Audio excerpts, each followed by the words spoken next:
Good evening. Welcome to the Overwatch 2 Stadium Asia Streamer Showdown. We're here to play some Stadium tonight. That's right. Stage 2 for OWCS for Korea is all done and dusted. Like Dano, we went through that. It was nice and fun. But now we're going to get to the real fun. Get to the Stadium stuff that we've been waiting to see.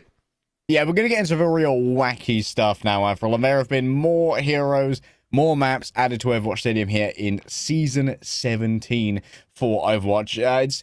It's a great expansion of the game mode, not gonna lie. I really love it. A majority of my game time since it came out has been in Stadium when I'm playing Overwatch.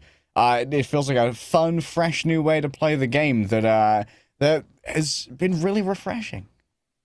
Yeah, we got 3 streamer teams on board today. A lot of former pros in there, a lot of familiar faces across China, Japan, and also Korea. Of course, they're playing live in the WG studio in Hongdae, so it's all on LAN.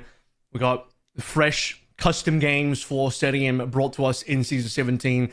You know, we've had I think we've had 2 events so far that we've had actual Stadium gameplay on. One of those, of course, was in DreamHack Dallas.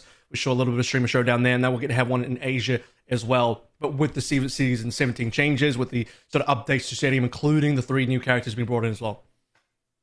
Yeah, new characters means new potential metas. I mean, we always see, like, the Juno missile build, Geneva torpedoes, like that's kind of been reigning over a lot of the Stadium games that I've been playing in. Maybe I'm just bad. Maybe if I was a better hit scan, maybe the Juno wouldn't be so much of an issue. We are going to have no issues of skill today with our collections of streamers that are ready to go. And, well, there's going to be no question about what you can be rewarded with by watching this stream as well. There's going to be plenty of viewership incentives for all of you to make sure that you are tuned in and paying attention to our Stadium Creator Clash here, our Streamer Showdown. And, well, Avril, we're gonna do a little bit of a round robin. Let's have a quick look at those drops that I just brought up so that everyone's on the same page about what can be added to your inventory for your precious hours spent watching the Streamer Showdown. That's right, you are looking at a Stadium Showdown Selfie 2025 spray. And, Avril, the skin for the most skinned character in the game. Would that be Mercy? No, wait, it's not. It's something else. Don't worry. 3 hours, you get your Kiriko skin. We weren't going to make sure that Kiriko was going to miss out here. So, of course, we got a skin on board. We got ourselves a spray as well. So, yeah, plenty to play for. Nice little couple of incentives to earn here as well. All players on LAN, 15 players, 3 countries, a lot of familiar names. And we got like we got like 5 matches to play as well. So, like 5 Stadium games because we're going to be playing like a full round robin into a semi-final, into then the grand final as well. So 5 matches on board. Could be a pretty packed evening, I'm not going to lie to you, because some Stadium games, it can obviously last for quite a while. Mercy rule is going to be in place. I hope we don't see it, because for Mercy rule to come through, I mean, you got to be stomping the other team pretty damn hard, and we don't want to see any of that. We're hoping that the team's going to be pretty closely adjusted here. I'm seeing a lot of even current high-level talent, former high-level talent across the team, so once we see the rosters, you'll sort of get a feeling for that. But as you can see here, 5 total games, group stage round robin, 3 in there, then a semi-final, then a final. Yep, getting seeded into the grand final straight away if you come first in the round robin. Of course, the priority there will be overall Stadium wins. I believe the tiebreaker is Stadium map wins. So, maybe going the distance could be beneficial. Oh, yeah, is it map wins or differential? Yeah, it's I think not it'll map be wins, map differential. Don't spread misinformation. I just lie. So, depending on how many rounds you win, you want to be having the most amount of rounds won without losing, ideally. But you can see on this graphic here, we have Sigma, Junkrat, and Zenyatta added in, so expanding the hero pool a little bit for every single role. Good to be able to change up the tank line a bit in particular, because it's very brawl focused. We already have the Ryan, the Orisa, and the Zari in there. Even the Queen can be kind of considered in that archetype. So just having a Sigma, having that sort of poke capability in there, and then on top of having Zenyatta and Junkrat, really I think the heroes that got chosen to be added into Season 17 kind of show that they want to diversify the type of compositions that you can play, such that it's not just all like, yeah, we're just gonna play like Ryan and Lucio or Ryan and Juno and just like speed into the other team for brawling. Now you can at least like maybe play a little poke instead. Yeah, a little bit more poke, and of course all of these heroes are able to diversify between their ability and their weapon power as well. Of course, we've got new maps coming through in our map pool as well. Samoa, its control point, and I believe Volcano has been added to the pool of control points available, as well as Esperanza in a condensed format for push. Redwood Ram, of course, being a specific map only for Stadium. Actually, I think Arena Victoria would be in there as well, but it's kind of like attached to Colosseo. I think Redwood Dam is even in a location that is not attached to anything else in the Overwatch map pool, as far as I remember. Actually, funny enough, given that there's Colosseo and Arena Victoria, they're like both the same map, really, if you think about it. They like both take place in the same place. Colosseo's outside of the arena, then the Arena Victoria is inside the Colosseum itself. True. They're directly next door to each other. Here's a good look at our roster coming through for Team Japan. Finn is going to be a very familiar name for viewers over on OWE Sports as one of the current members of Zeta Division. I'll see what Finn ends up playing today. He's listed as support, so that'll be kind of like unfair to some of the other teams. If he actually ends up playing support, well, to be fair, they also have 3 DPS listed.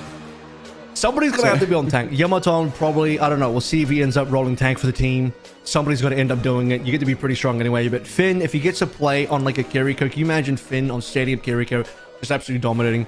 Make sure this guy only plays like Lucio or something, or maybe a Juno, so like his carry potential is limited slightly.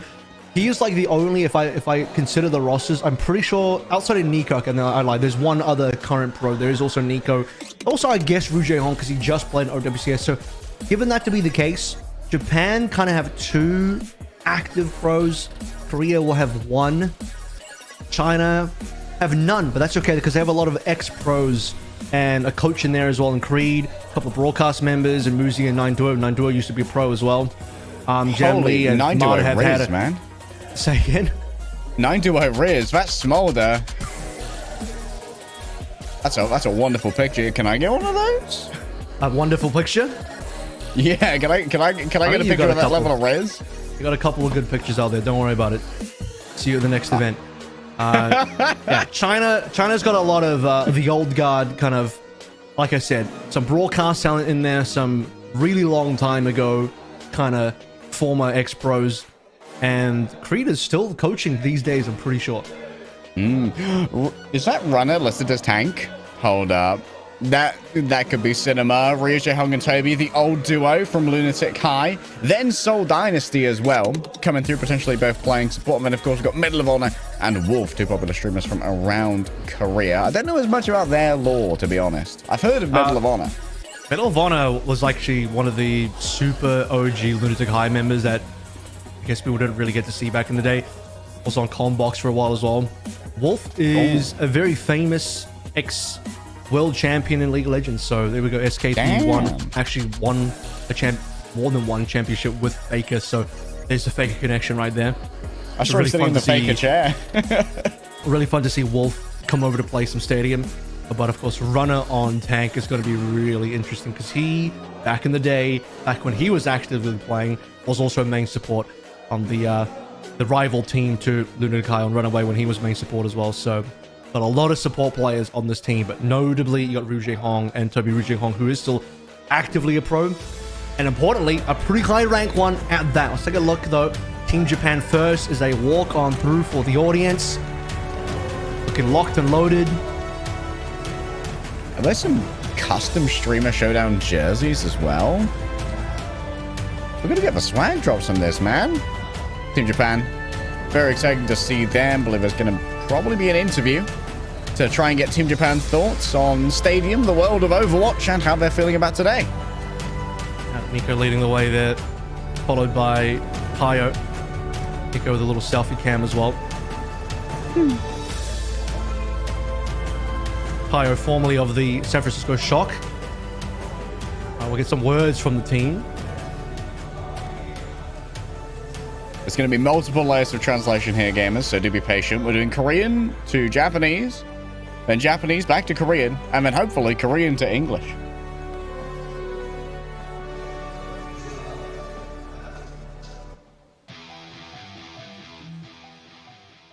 오버워치 2 스타디움 동아시아 스트리머 대전 먼저 인터뷰 진행해 보도록 하겠습니다. 일본 팀 만나볼게요. 안녕하세요. 네, 반갑습니다. 이야, 제가 일본 팀 선수들을 이렇게 인터뷰하다니 정말 감회가 새로운데요. 먼저 대회 참가한 소감부터 들어볼게요. はじめに今日の試合に参加いただいた感想をお願いいたします。 안녕하세요. Now the question is, please tell us how you feel about participating in the competition. 普段やらない人たちやらないモードでこの大会にできて参加できてめっちゃ嬉しいです。 오늘은 평소 않았던 경기로 이제 여러분들께 찾아뵐 수 있게 되어서 너무 영광이라고 하십니다. 그렇군요. 자, 그렇다면 일본 팀에 대해서 이런 이야기가 있었습니다. 핀과 니코 선수 너무 불합리한 팀원을 아니냐, 한국, 중국 팀들의 이야기가 있었는데요. 이 부분에 대해서는 어떻게 생각하는지 궁금한데요. The answer is hello. Bell said in Korean. I meant it's an honor to meet you today for a game we don't usually do. Excited for the new game mode. そうですね。もう実際ちょっとチーム的にはめっち There's ゃ an 強い opinion と from 思 a ってる Korean んで player that it's unreasonable 負け for ないように Finn 頑張 and りたい Nico と to 思います participate. 네, 역시 팀으로도 He was like, I see. 역시 강하다고 I think there's a little more there though, but 하지 않도록 열심히 하도록 하겠습니다. Drops them at lol. 하십니다. 네, 그렇다면 스타디움 모드 얼마나 열심히 See, I think you're strong, but I'll do my best. 자, そのスタジアムモードどれぐらい頑張って練習してきたかちょっとお聞きしたいんですが。 how hard did you practice ちょっ stadium と mode? 昨日初めてスタジアムプレイしたんでまあでもそれを覆す自信はめっちゃあります。 스타디움 모드 사실 어제 처음 연습을 시작했는데 그거를 극복할 만큼 자신은 I tried it for the first time yesterday is the response. Bro's gonna be very quick when it comes to getting those builds down. Maybe doing some example builds, you know? 있을지도 궁금한데요. Me when I lie, I don't know if that's going to be true. It might be. It might be, but this will definitely be the person spending all 60 seconds in the buying rounds to figure out what each thing does. If that's He's the case. window shopping, you know, he's browsing. So who is the most threatening opposing player? He says ryujehong of the Korean team is the most threatening. I'd be worried about that and a headshot perk on guard. 경기에 대한 각오 한마디씩 들어보도록 하겠습니다. 最後に覚悟の一言お願いいたします。絶対勝ちます。 절대로 이기겠습니다. Next question is, please tell us about your thoughts on today's game. And the answer comes through quickly. I will definitely win. 무대 아래로 잠시 내려가 주시면 감사하겠습니다. 감사합니다.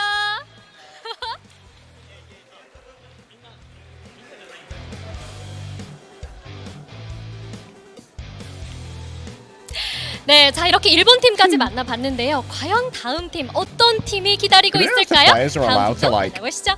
open up a browser tab on their PCs with the stadium builds. Okay, next team coming through. This is going to be Team China walking down. It's a really fun custom jersey for themselves as well. Some oldest brothers in there. To be fair, again, this is the old man squad. A lot of super old former pros. No current pros in the team. At least one current coach though. The miraculous youngster heads. They're thriving, seeing Creed. My Creed. Yeah, they know. If you ever watch the Miraculous Youngster game live, congratulations. Come and claim your pension with Avril and I.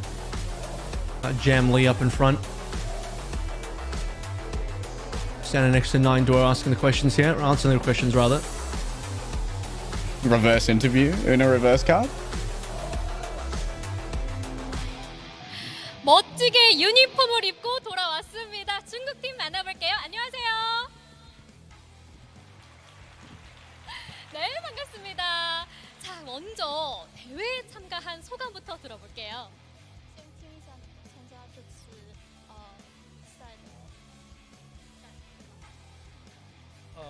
First question is, please tell us your thoughts of participating. and opened up by saying that Team China had such handsome uniforms. 感觉非常的奇妙，希望这一次可以发挥的比较好。 네, 저는 한국에는 처음으로 와보는데 이번 대회에 참여할 수 있어서 매우 기쁘고 또 재밌는 것 같아요. 그렇군요.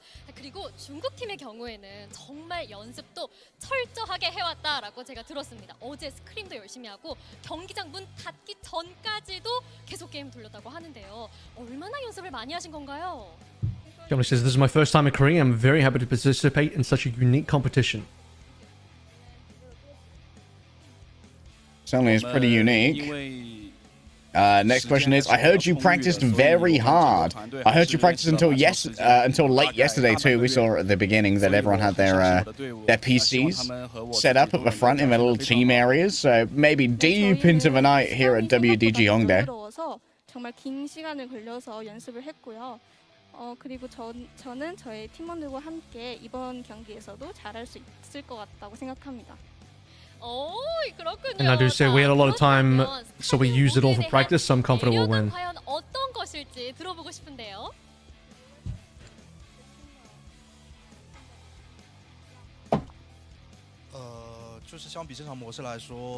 Now asking, what's the fun part about stadium mode? 캐릭터의 스킬을 제 마음대로 할 수 있어서 그 부분이 조금 색다른 것 같습니다. 스킬을 좀 마음대로 자유자재로 쓸 수 있는 부분이 좋은 것 같다라고 말씀 들어봤습니다. 그렇다면 중국 팀이 생각하는 가장 Says you can freely modify the skills to your heroes. Whoa, bro's reading the marketing copy. I like doing a Biddly Power Ryan.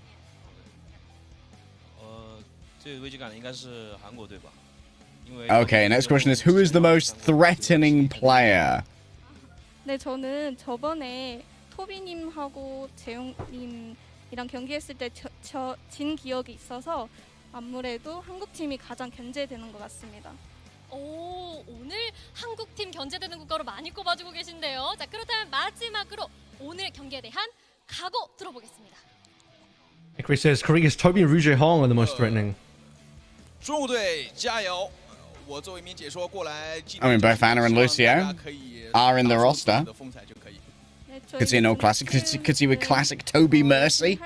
Wouldn't that be a throwback? And finally, some comments from Muzi for today's game, and he says, "Oh, China." I think a couple extra words in there as well. 좋은 경기를 보여드리겠습니다. 네, 이렇게 파이팅 넘치는 중국팀 인터뷰는 여기서 마무리해보도록 I've been commentating for a long time, but today I'll show you a good performance as a player. 잠시 무대 아래로 내려가 주시면 감사하겠습니다. Next stream is Showdown, Avril. You and I dominate. 팀을 만나볼 차례죠. Closing words, this was an interview with a Chinese team fighting. And here we are for our last team coming out is, of course, going to be Team Korea in their hometown. And there are so many names we know on this roster, Avril. Almost Lunatic High looking jerseys too, if I'm honest, especially from the back. Oh, that's a big throwback. Good eye. Can't believe Runner would betray everyone like this, but that's fine. Wolf didn't bother, I'll unfortunately. imagine his one is pink. I'll just pretend his one's pink. Wolf didn't get the moment, but that's fine. It's okay. Runner will stoke our nostalgia by finding a ceiling panel to absolutely quick melee. They raised the ceiling just for him too. Look at that. 마지막으로 So that's exactly what happened. Give me the building of a taller ceiling, Runner might come in here. 알겠습니다. 자, 먼저 명훈님부터 여쭤볼게요. 대회에 참가한 소감부터 들어볼까요? 정말 오랜만에 뭔가 대회장에 오는 것 같은데 옛날에 좀 감각을 되살려서 오늘 열심히 한번 해보도록 하겠습니다. 파이팅! Okay, first question is, first, please tell us about the experience participating in the Medal of Honor. He is Medal of Honor. That would be his name. Yeah. So I guess participating in this match today, the streamer Showdown for Stadium. He says, "It's been a while since I've been active as a player. I'll work hard." The hard work starts now. 그만큼 경험이나 이제 연륜이 많이 좀 찼다 그렇게 볼 수. Okay, talking to Wolf now. All of the other teams evaluated Korea as strong, but what do you think about the older players? What do you think about the boomers, Wolf? Thoughts? 그리고 다음 분께 여쭤볼게요. 일본 팀 로스터가 공개됐을 때 He says, I have that much experience. I will play the game with confidence. 니코 선수의 합류에 대해서 굉장히 어렵게 생각하시고 있을 것 Rolling in with the confidence that only a homeowner could have. 어떻게 생각하실까요, 러너님? 일본 로스터 봤을 때 Our next question is, what do you think about Finn and Nico from the Japanese team? Maybe Runner was the one who complained that they are too strong. 이긴 했는데 그만큼 우리나라를 좀 견제하는구나 이 생각이 좀 들긴 했어요. 이 정도 로스터를 When I looked at the Japanese roster, I was surprised to see that there were current players. 들어봤는데요. 자, 그리고 토비님 뿐만 아니라 중국 팀 역시 굉장히 체계적이고 열심히 연습을 한 걸로 알고 있어요. 스트리머 쇼매치에서 반드시 승리하겠다는 각오가 돋보이고 있는데요. But I thought they were that afraid of the Korean team. 생각하실까요? I would be. All right, question now for Toby. What do you think about the Chinese team, Toby? 팀합은 저희가 더 좋은 것 같습니다. 팀합적인 부분은 한국 팀이 위다라고 말씀드려봤어요. I saw them practicing yesterday, and he said you seemed very good. 오늘 경기에 대한 Tearing up the stadium ladder in Korea. 궁금한데요. He says we have better teamwork. 한중의 전인만큼 저희가 한국의 위상을 올려보도록 하겠습니다. All right, finally for ryujehong. What is your determination for today's competition? 한국팀 화이팅 넘치는 인터뷰까지 마무리해 보도록 하겠습니다. 이렇게 세 팀 모두 인터뷰를 진행해 봤는데요. 각 팀들 모두 쟁쟁한 만큼 오늘 과연 어떤 팀이 트로피를 가져갈지 기대해 보셔도 될 것 같습니다. 그렇다면 이어서 오늘의 대진표 He 만나보시죠. says I'll tell you the status of the Korean team fighting. The first match is going to be Japan versus China. Korea, Japan following, then Korea, China to end things up with. And then, of course, after that, we'll have the second place team against the third place team. And the winner of that will go up against the first place team. Of course, the placements will be done based off who actually wins these matches. It's a round robin between the three teams. And if there are tiebreakers, as mentioned earlier, we're looking at map differential or round differential, I should probably say, between how the games pan out. So obviously you want to have the highest amount of rounds won in your particular stadium matches with the least amount of rounds lost. I wonder how Mercy Rule ends up affecting that, because you'll only have one. I guess if you win 3-0, that's probably better than a 4-0, but at the same time, if you win a 4-0, that's like one extra round win that you actually get. So maybe you don't want to win too hard. Where you throw away some cash so that you can get a 4-0. But yes, as ryujehong said, the status of the Korean team fighting, current status of the Korean team waiting. We're going to see them play twice in a row after this. Japan vs. Korea is going to be an interesting matchup in terms of our power levels to begin with, given that, as was pointed out, Japan do have current pros on their roster. And if Finn's playing support today, that could be a real ace in the hole. They really should have made him play tank. They should have forced Finn to be on tank. just to you know, balance things out a little bit. Although we'll see, China practice super hard. Maybe they practice the most. That'll be the difference maker at the end of the day. This is really interesting. Like I said, this is our, I believe, the third official time that we've had Stadium on a broadcast in a custom game. Previously, when those were custom games, those were like really custom games, because you couldn't actually make a private lobby yet. Now, season 17, you can actually make a private game in Stadium, and you can even change up the settings and whatnot. And gather your friends, I guess, have a pug. We'll figure out in future as the Stadium moves along and we get more potential custom Stadium going, see what works the best in terms of rule set. I do think, though, I'll say this much right now, probably for custom Stadium games, no Mercy Rule probably to me sounds the best. I want to see all four, even if it's a 4-0, I want to see all four of them play out. I agree. I think all 4 rounds would definitely give us the most insight. Of course, in Stadium, it can be a little bit harder for teams to try and turn things around when the economic deficit gets a little bit much, but I've seen it happen. It's happened to me many a time in Stadium, but I am a professional bag dropper. You like to give those bounties away, I'm sure. Yeah. Losing team also gets, they also get like a credit bonus. If you're losing, you'll notice that like you'll get like certain percentage extra credits for all the things that give you credits if you are losing. So there is that. I haven't tested out the custom mode yet in Stadium, so I haven't seen all the options, but I'd imagine if it were possible to even choose the order of the maps that show up in the possible 7 maps, that would be pretty cool. You could have a situation where you could quote-unquote draft the maps too, instead of it letting it be full RNG. True. I do believe, though, today, I'm pretty sure we are just playing like the most default of the stadium possible, which means Mercy rules on. Pretty sure all the maps are going to be random as well, so just have to kind of adapt as you move along. I don't think there's any huge amount of differences as far as the maps come on that will like impact things. They all seem pretty standard in terms of the strengths of how they'll play out, you know? Yeah. At the end of the day, Overwatch is Overwatch, right? Although, admittedly, it's worth noting that Finn, as an alumni of San Francisco Shock, they used to be Control merchants. And I think technically Control is the most populous map mode in stadiums. So there's a world where that could definitely come into play. Yeah, 5 of them, yeah.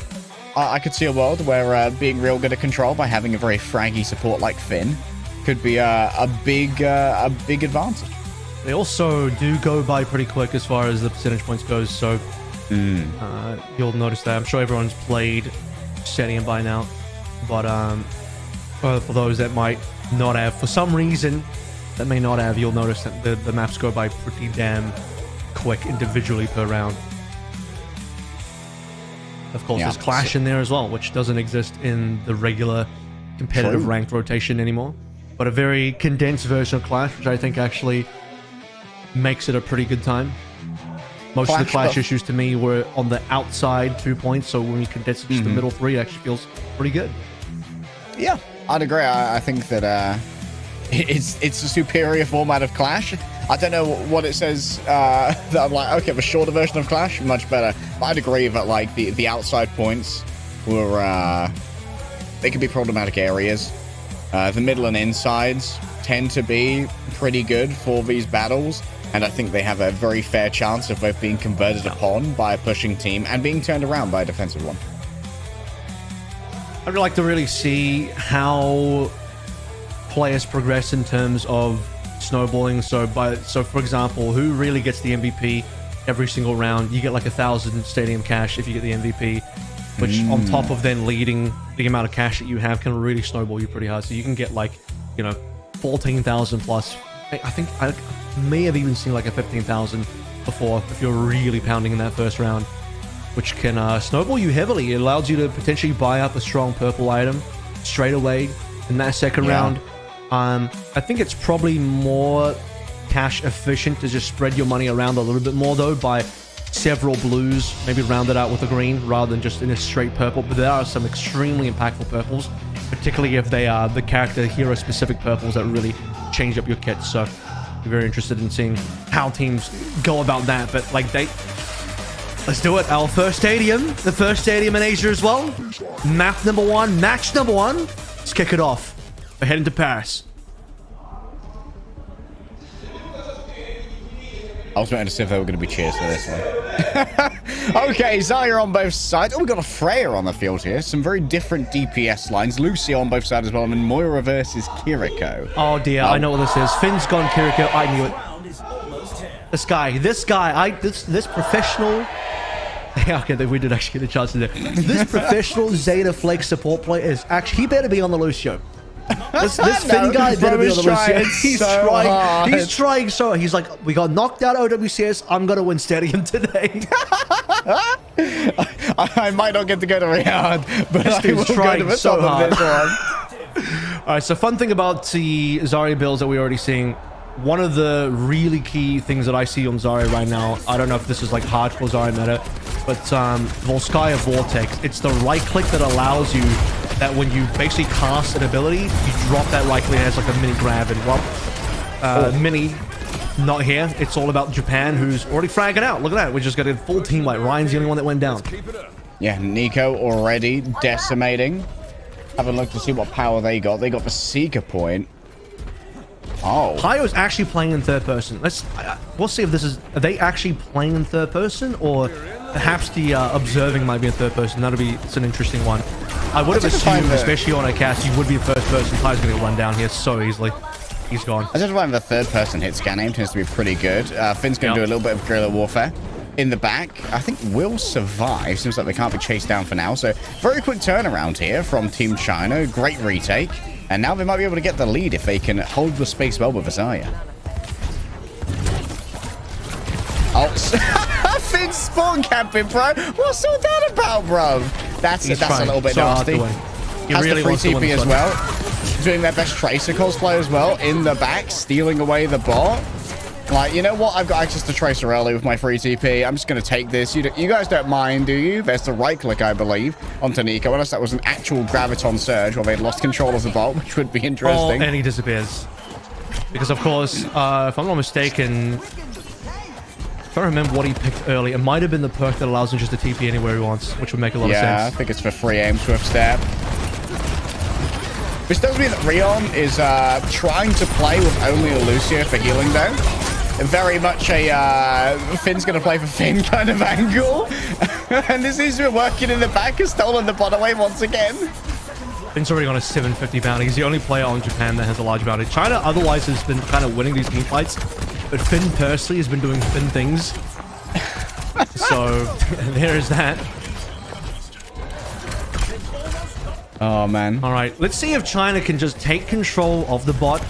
And as they win the team fights, not allow Finn to just steal away. I will say Finn's kind of build here, the off-angle Kiriko that can teleport anywhere on the map in whatever direction, super annoying. They're going to get a nice grab here. 2 players down, which means they should be threatening. They'll definitely get a cap on the actual ticket. Tayo's managed to trade 2 back, though, which is pretty nasty. Oh, wait, Tayo gets 3. Maybe even a 4th. Nah. Oh, not quite. Jamlee went low enough that the ability power of... Did they get the lead? They just about got the lead. Okay, now Team Japan are in a bit of a race against time here. Do they know they're in the lead? Okay, just waiting for respawns to come through. Doesn't want to push too far because then he would have to be too far away from his teammates. So wants to just stall the bot out to wait for the teammates. Group is 5 and then get the flip. China has to touch right now. They literally have to touch right now.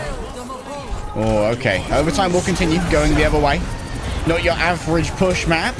Out comes the Coalescence, and of course overlaying those support ultimates. Yamato falls on down as well. And now it's down to Jamlee, flanked upon by Tayo. Great accuracy with the Peacemaker here. The Blizzard could be the death knell of all and sundry.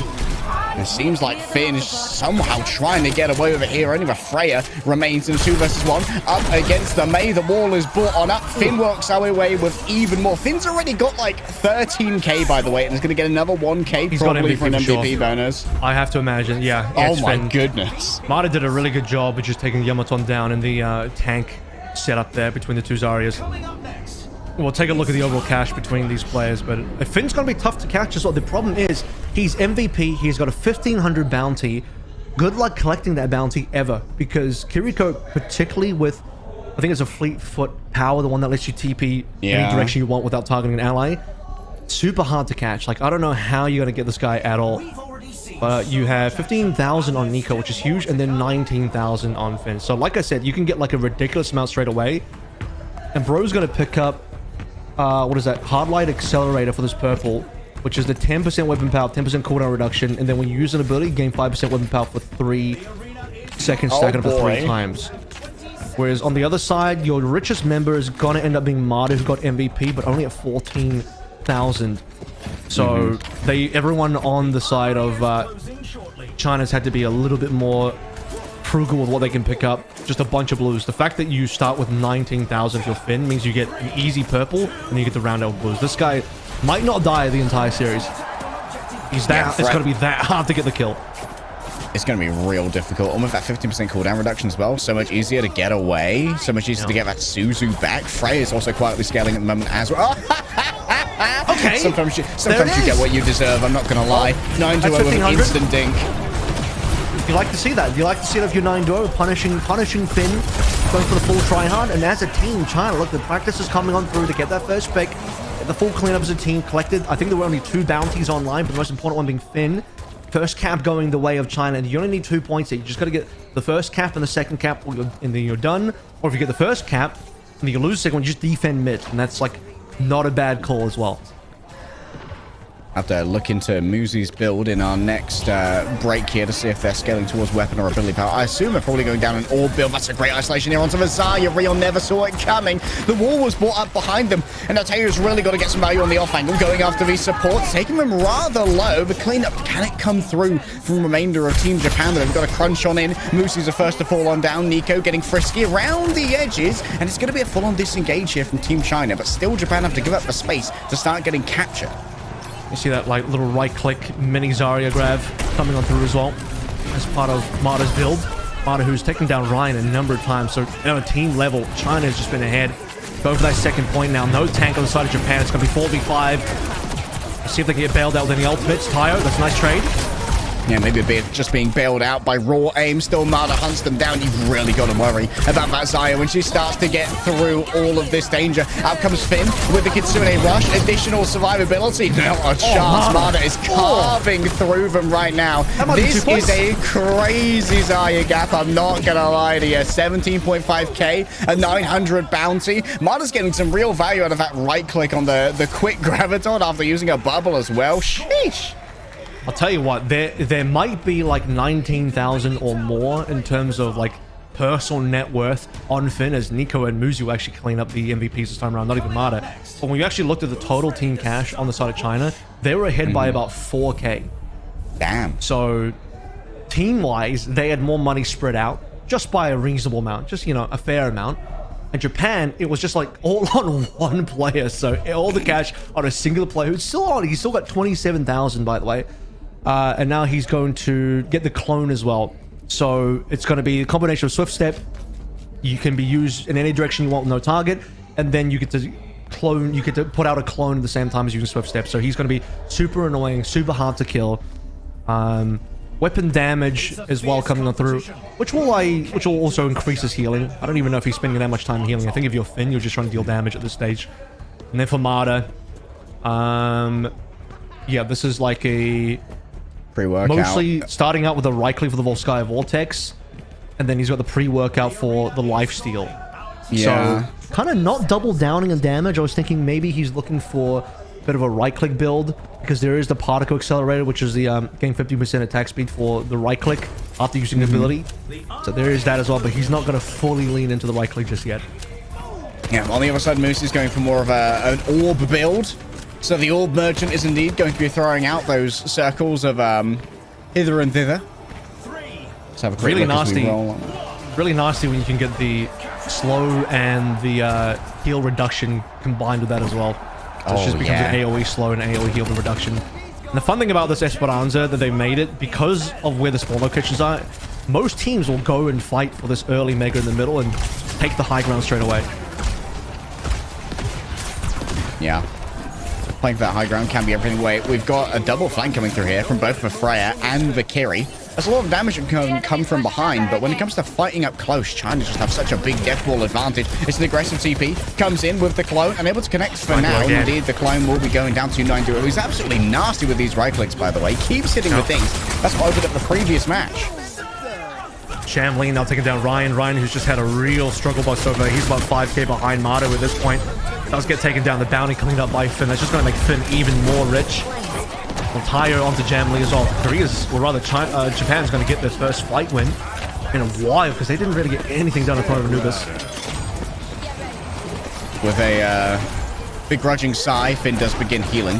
Keeps Tayo alive for a second longer, allowing him to pick up 2 bandits of their own. The entire China bounty board has now been cleared, which is going to give a significant boost to the overall economy of Japan. Well, they were 5k down, and now they're 3k ahead, and they still have the 5% boost from being formally down. So I do wonder, I think that 5% boost does last the entire way through, so now they get to be ahead plus 5% boost, which is pretty nasty. Kitsune now early and 9-door down. All right, trying to isolate that Zaya. One of the bubbles is burned. There's not much to be done there after the right click ends that unceremonious rain for now. And Vince is going to try and chase down this Lucio. You think you're fast? Guess what? I can just teleport wherever I want now. I do wonder if you're Muzi, especially in that previous fight, maybe it's just better to like live and keep your bounty alive. You're a Moira anyway, very easy to disengage. You know you got a bounty yourself. Just kind of like leave. We're losing the fight. I'm just going to bounce to make sure I live. First cap's going to come through from Japan now. Bounty once again for our 2 support players, but most notably Finn, who's on 33k. He really wants revenge on 9-duo. He's getting it. Gets dinked early. Finn will remember that. And 9-duo certainly being made to remember their sins. Still more progress being made here by the push bot as it approaches the end of Esperanza. 40 seconds to play through as well. And you're not going to get far enough in any of the pushes available based on distance or time that you can snowball heavily enough. You can always come back at any stage. Hiding away for a moment. Jamlee in the sights. Can they overwhelm you? Bet that they can. MADA can't survive for long. Finn is just on a mad one right now. 35k? Touch the spawn door challenge complete. Get this man on Orisa right now. And grab a spawn. It's brutal. Oh, here comes VTOL ultimate. Ah, there's no space to work with though. Oh, what a grab. What a performance. Yeah, this stage is going to get really disgusting for Finn. Of course, he gets the 1,000 as well. He's on 41 now. Jesus, this guy's he's gonna basically finish his entire build by the time we get to maybe round 5. I think even in the next round, he's about to finish his entire build. So take another gander at what he's about to have on. The only real difference here in terms of a good win is MADA has been significantly ahead of Ryan, not just like in terms of money, but individually as well. It's kind of taking them down plenty of times. That gap's even closed down to 3k now, and Finn is, of course, the giant difference maker. He's already got on, what is that, 3 purples now. Yeah. Picked up a booster jets for 20% attack speed. POV, you managed to beat the Yashimoto clan, and you took their cash. On the other side, Nebula Conduit as well. Yeah, for Yamato, it's all ability power, just focusing in on that healing, while Finn is, of course, going to be flanking away. You've got to be able to try and keep that Zarya up. There's a lot of Phantasmic Fluxes I see on board, which is the first item from MADA and Creed. That's that survival item that kind of just gives you a little bit of everything. Some weapon power, some ability power, some lifesteal, and everything else. And overheal on the lifesteal, so just a generally nice overall item. So, yeah, this is now, like I said, shutting down Finn earlier on was going to be a challenge. 9-duo's managed to just dink him down twice in a row. See if that ends up happening more, because it's got to be more difficult. Now that he has clones, it will be tougher. And as his HP increases, if he gets more cooldown reduction, he's got more TPs, it's just going to get rough, because they don't really have a lot of burst damage on China's side. They don't have, like, the Freya, they don't have the cast, just to, like, get a nice headshot. It's really going to come down to 9-duo's mate. Oh, what? No, okay. that was only the clone. No, that's the clone. Never mind. That's a clone. We've been pranked, and now Jamlee, nothing personnel, kid. You fell for my tricks. The Fox's cunning, overwhelming. MADA seems like they're surrounded on all sides. Once again, it's the Kiriko clone. Was the first to grab on through here, and there's Finn in the back. Brand new clone just dropped, by the way. Cooldown reduction is a little bit disgusting. Brand new clone, brand new me, and guess what? The clone can heal. I've got damage to do. Look at his attack speed. It's just gross. He just picked up the purple attack speed. Now he's just flinging kunais down range. You can TP anywhere on the map. It's very easy to get baited by the clones as well, because here's the thing. If you play aggressive, the clones just look kind of real. And there's no reason not to kill the clones, so you always will. Meanwhile, but you gotta worry about the real Finn. Yeah, Tayo softening up these targets, and then Finn's going to make an audacious play to try and finish them off. There goes MADA, 9-duo's down as well, and Muzi's not long for this world. That was disgusting. Shame on this man. Put him on tank. Force Finn to play tank. This is so shameless. Man on Orisa. This man is so shameless. Force him to play Hog. I don't care. This guy rolls up into a stream of tournament and plays the actual hero he would play on Zeta Division, his actual OWC's team. Some people just want to try. Some people just want to watch the world burn. Some people want to watch the enemy team burn. 9-duo. Not nice for now. Unfortunately, not immune to that. Finn grabs Jamlee on the off angle. And now we gotta try and keep the Zarya alive. Just all in pocket onto his Zarya. Here comes the Deadeye. Trying to run him down. The damage is too much. MADA stays alive for now. But Finn is still here. Oh my goodness. The Terror themselves. He's coming for you in the night. This guy, look at him. My therapist told me that the Finn Kiriko in Streamer Showdown was not real. My therapist lied. I demand China is allowed to make an emergency substitution, and they can put Leave on their roster right now to play Genji. That's how we even up the odds. What is he on? 52? You can almost finish a build at 52, almost. I think over like, I think 70 if you want to like really finish every single slot all in purples. But like beyond once you hit the 50s and 60s, you're basically OP. You're basically so overpowered, it's done. Consider this. Japan's total net worth is 199. They're basically 200k. 1/4 of that is just Finn. 1/4 of the full team's net worth is on one player. Bro's now picked up Keen Kunai. Critical hits decrease active ability cooldowns by 15 to refund 3 ammo. And he do be hitting those. So basically, that means he just gets more swift steps for free. Just in case you thought he wasn't hard enough to kill. And then Cyclist Gloves is one of the items as well. When you use an ability, gain 20% attack speed for 3 seconds. So really, he's gone a lot of attack speed. The 20% attack speed you can see on the screen is just from one item, but then the Cyclist Gloves will add another 20% on once he uses Swift Step for a 40% attack speed bonus at 40% additional weapon damage as well. So, brother's gonna be nigh impossible. You can even see, like, I saw the bubble item there for Ryan just to end. And I think the strategy at this point is literally bubble Finn, do not let him die, and watch him carry. Yeah. Oh, the Keen Kunai as well to decrease those ability cooldowns every time you crit. Oh, nasty. I mean, like, as you said, like, 25% of the assets are owned by one person. Finn is currently in the late-stage capitalism build.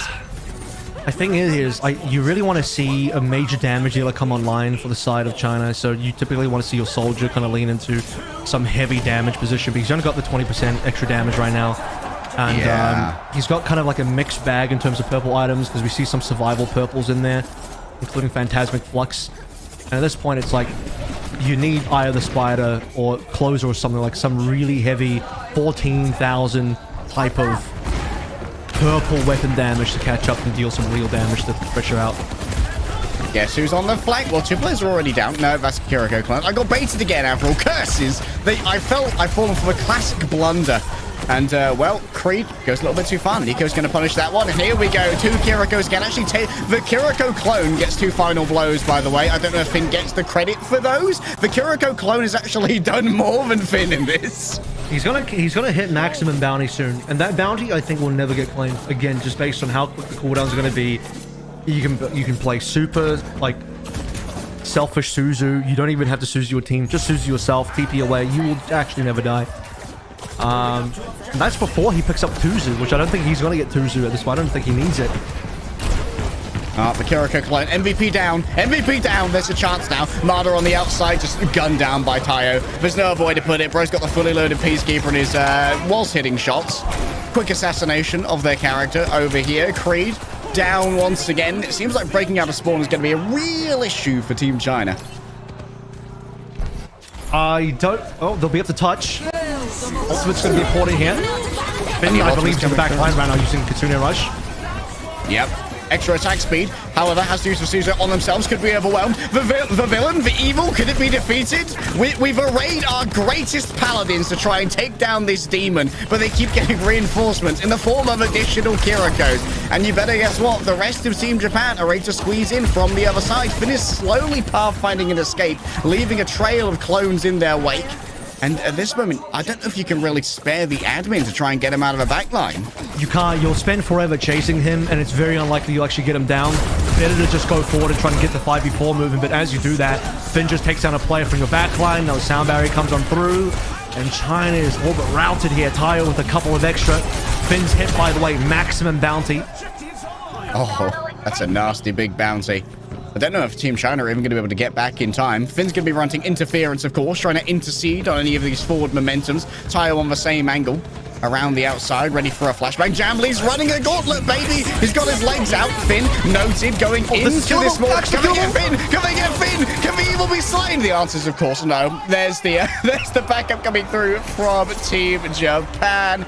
And that is going to be a all-in victory. Put this man on Orisa right now. Force this man to play Lucio right now.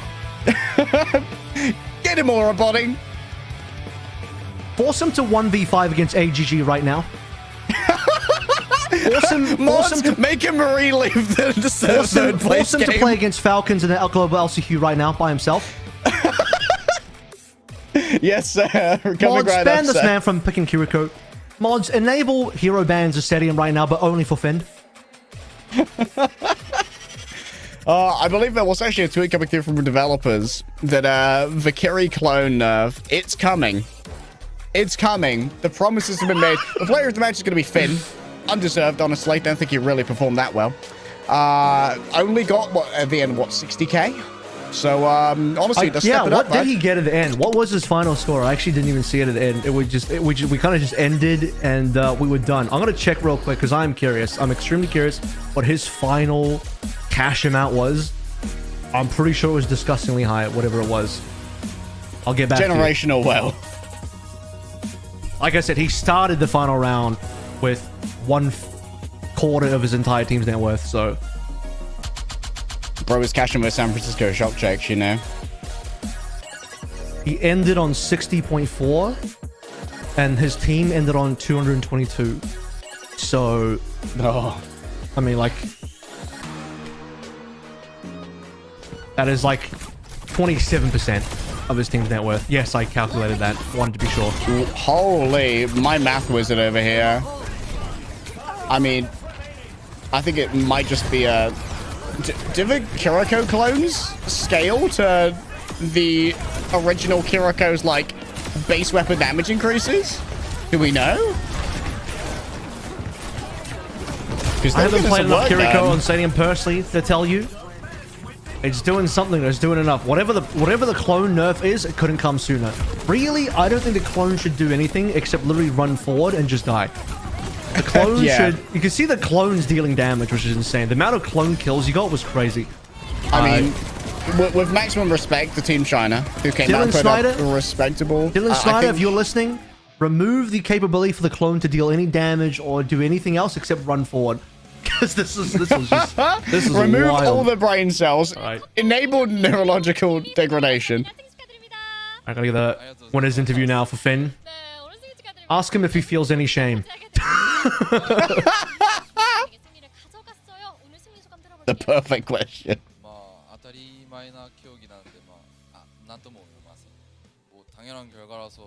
The first question is, congratulations. How do you feel about your victory? Hopefully the answer is shameful.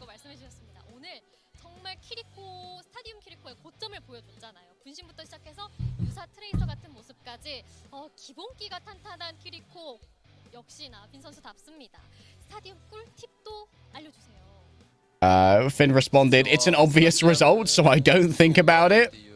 We're just rolling it down on Kiriko, you know?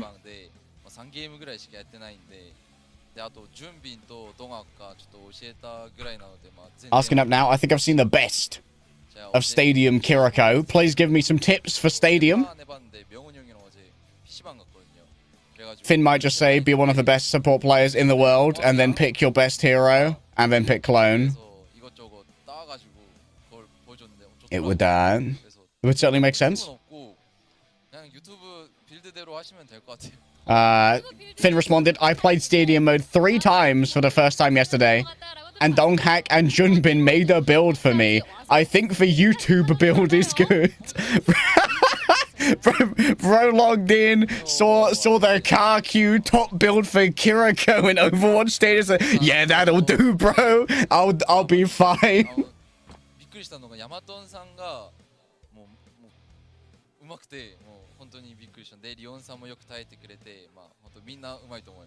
Next question is, what do you think about Nico and Tayo?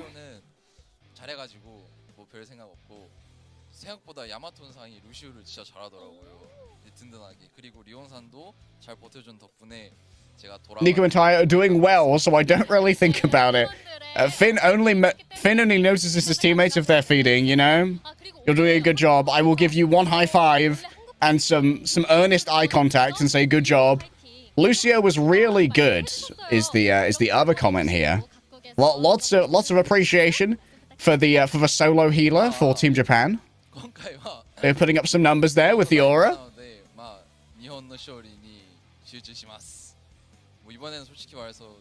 And the next question or comment is, the Korean fans also cheered for Japan. So a word to the fans.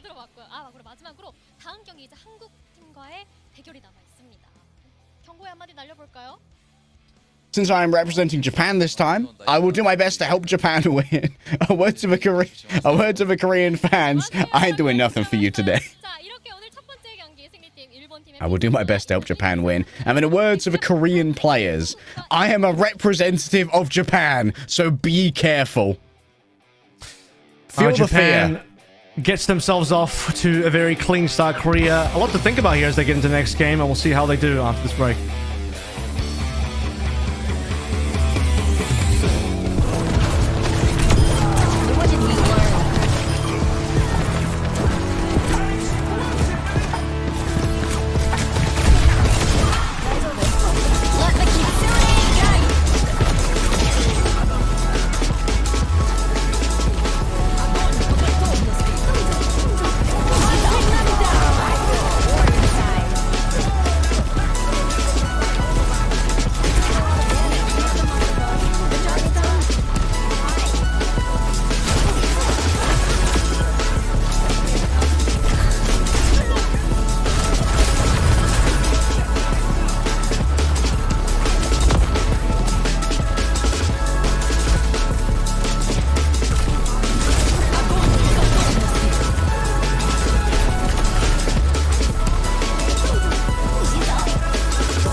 crushing defeat for Team China in our first match of the Overwatch 2 Stadium Asia Streamer Showdown here. Japan looking mighty strong off the back of mostly Finn.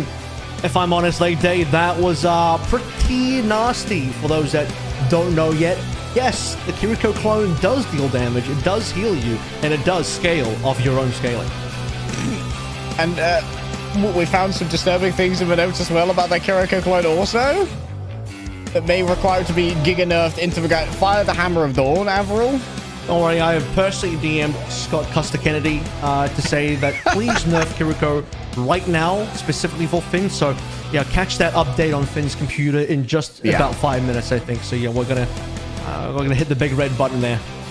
Yeah, gonna come in between rounds of Stadium, actively start changing the file. If you see a Blizzard staff member walk on stage specifically to Finn, you know what's about to happen. You know what's going on in his computer. That's Team Korea on board. We'll see what they pull through. We had a double Zarya in our last matchup. So Zarya versus Zarya match. And I kind of liked generally where China was going in their direction with the team comp. Zarya and a Mei. They had Lucio and a Moira as well. So you could tell they were kind of mostly going for some sort of brawl composition.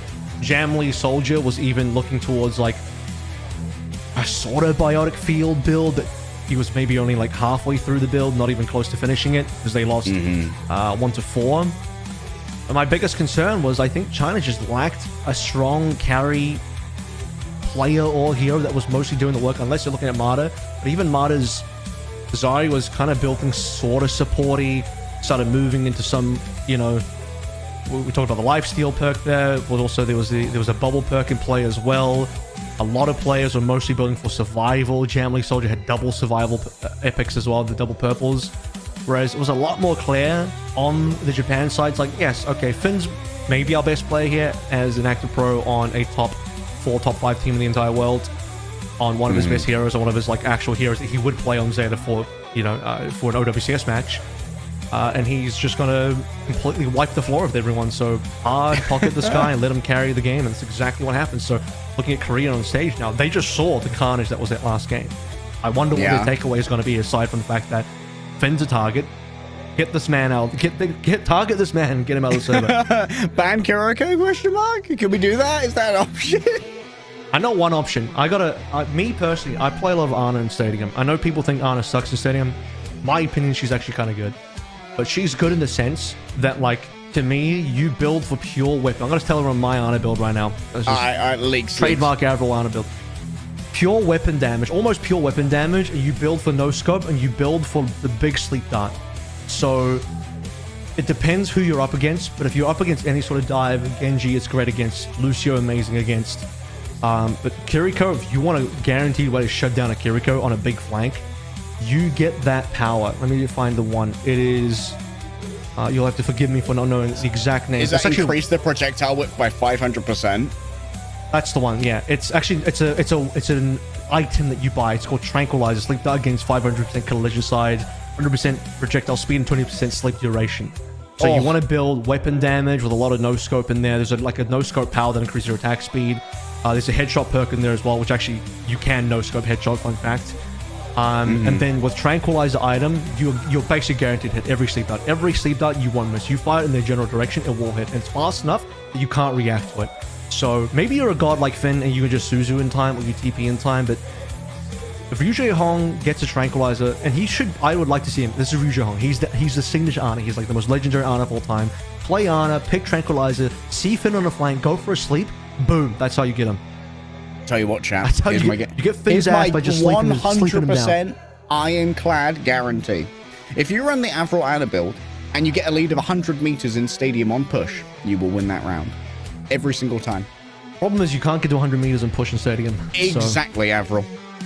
So if you get to about 100 meter, which isn't technically possible, basically guaranteed to win. Yeah. I do like potent projectiles. Unscope biotic rifle projectiles are 100% logic. It's just double sides, no scope projectiles, which is pretty crazy. You don't miss those. Trust me. You fire those in some general directions. I think Biotic Rock might actually have been the better way to put it. Just throwing pebbles out of the gun. I thought you got a Biotic Spud gun. You know, this is how you. I've had a lot of fun shutting down Genjis playing Ana. And it's, some of them don't realize how Ana works. I have a couple times where I've like slipped a blade, and they're like, "Nice sleep." I'm like, "If only you knew. If only you knew there was zero skill involved in what I just did." I just looked at you and pressed the button. I didn't do anything really. Sometimes you just gotta cope your way through it. Like, yeah, it was a nice sleep.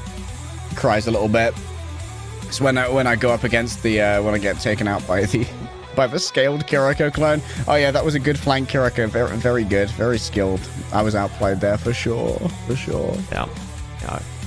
I can't wait for Dylan and the team to nerf the Kiriko clone. I can't believe that thing deals damage and heals. Like, and is basically an aimbot as well, because the damage it deals is it auto aims at an enemy. It auto aims. Like, oh yeah, auto aims at enemies, so it's like a moving tall turret that deals your damage. Oh, so, finally, a tall turret for the weebs. You hate to see it when you have a 60k net worth Finn who is like globally one of the top Kirikos in the world, with a clone that is basically doing his damage and doesn't miss. You hate to see that if you're Team China. Really? you hate to see that. I think if you're anyone. Maybe if you're not rooting for Team Japan. I mean, for Team Japan, at the moment, like, Finn's on his faker arc. There's no other way to put it. Like, bro might just be the GOAT of Kiriko Stadium out of a sample size of one. Didn't even get a chance to see Nico shine on the front. Nico, who just recently won Odipsis Japan on Varel. Another current pro who's, you know, is performing quite well. Also playing their main?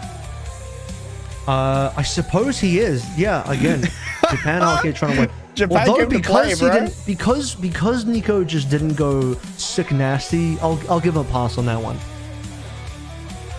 True. I don't know if they had a chance to go sick nasty. Let's see what Tobi does on Lucio. Surely a Tobi Lucio comes out. I think the answer is Mercy to chase down those Kiriko flanks. Just because Finn, you know, maybe he'll get the heebie-jeebies face down with a Mercy Glock. I will say, too worried about losing to it. Most Mercy in the stadium is pretty average. But if you have one really crazy player in your team or the other team and they're just hard-pocketed by Mercy the whole time, yeah, it's pretty nuts, as you would expect. So, but no, probably not going to see Mercy. Probably going to see something with carry potential that lets you really take him out of the game like Lucio. I'm going to do a real cheeky thing on you here, Avril. I have a dream. I have a vision in my head of Medal of Honor previously playing Farah when they used to be on Lunatic High in Combox. Is that correct? I actually couldn't tell you. It goes beyond my knowledge base. It's too long ago. I've presented unfalsifiable evidence, therefore I am correct. Expert debater. Of course. Well, I see a Genji. I see two Genjis. I see a Sigma as well. We're changing things up. I see a Kiriko on both teams, but at least both teams will have one. That does mean we're not going to get the classic ryujehong Ana, though. Wolf is going to be DPS with the Mei, and Runner is going to be on the Sigma, and I like it. He's got the triple hyperspheres straight away. I personally think for a Sigma, right now the accretion build looks really nice. There's a particular power that lets you decrease accretion cooldown if you hit it direct on the hypersphere. If you have 3 hyperspheres, you can decrease it 3 times. So look out for that. Wow, that's good scaling right there. Synergy between those powers. Ryan's just going to be sticking to what they were playing previously.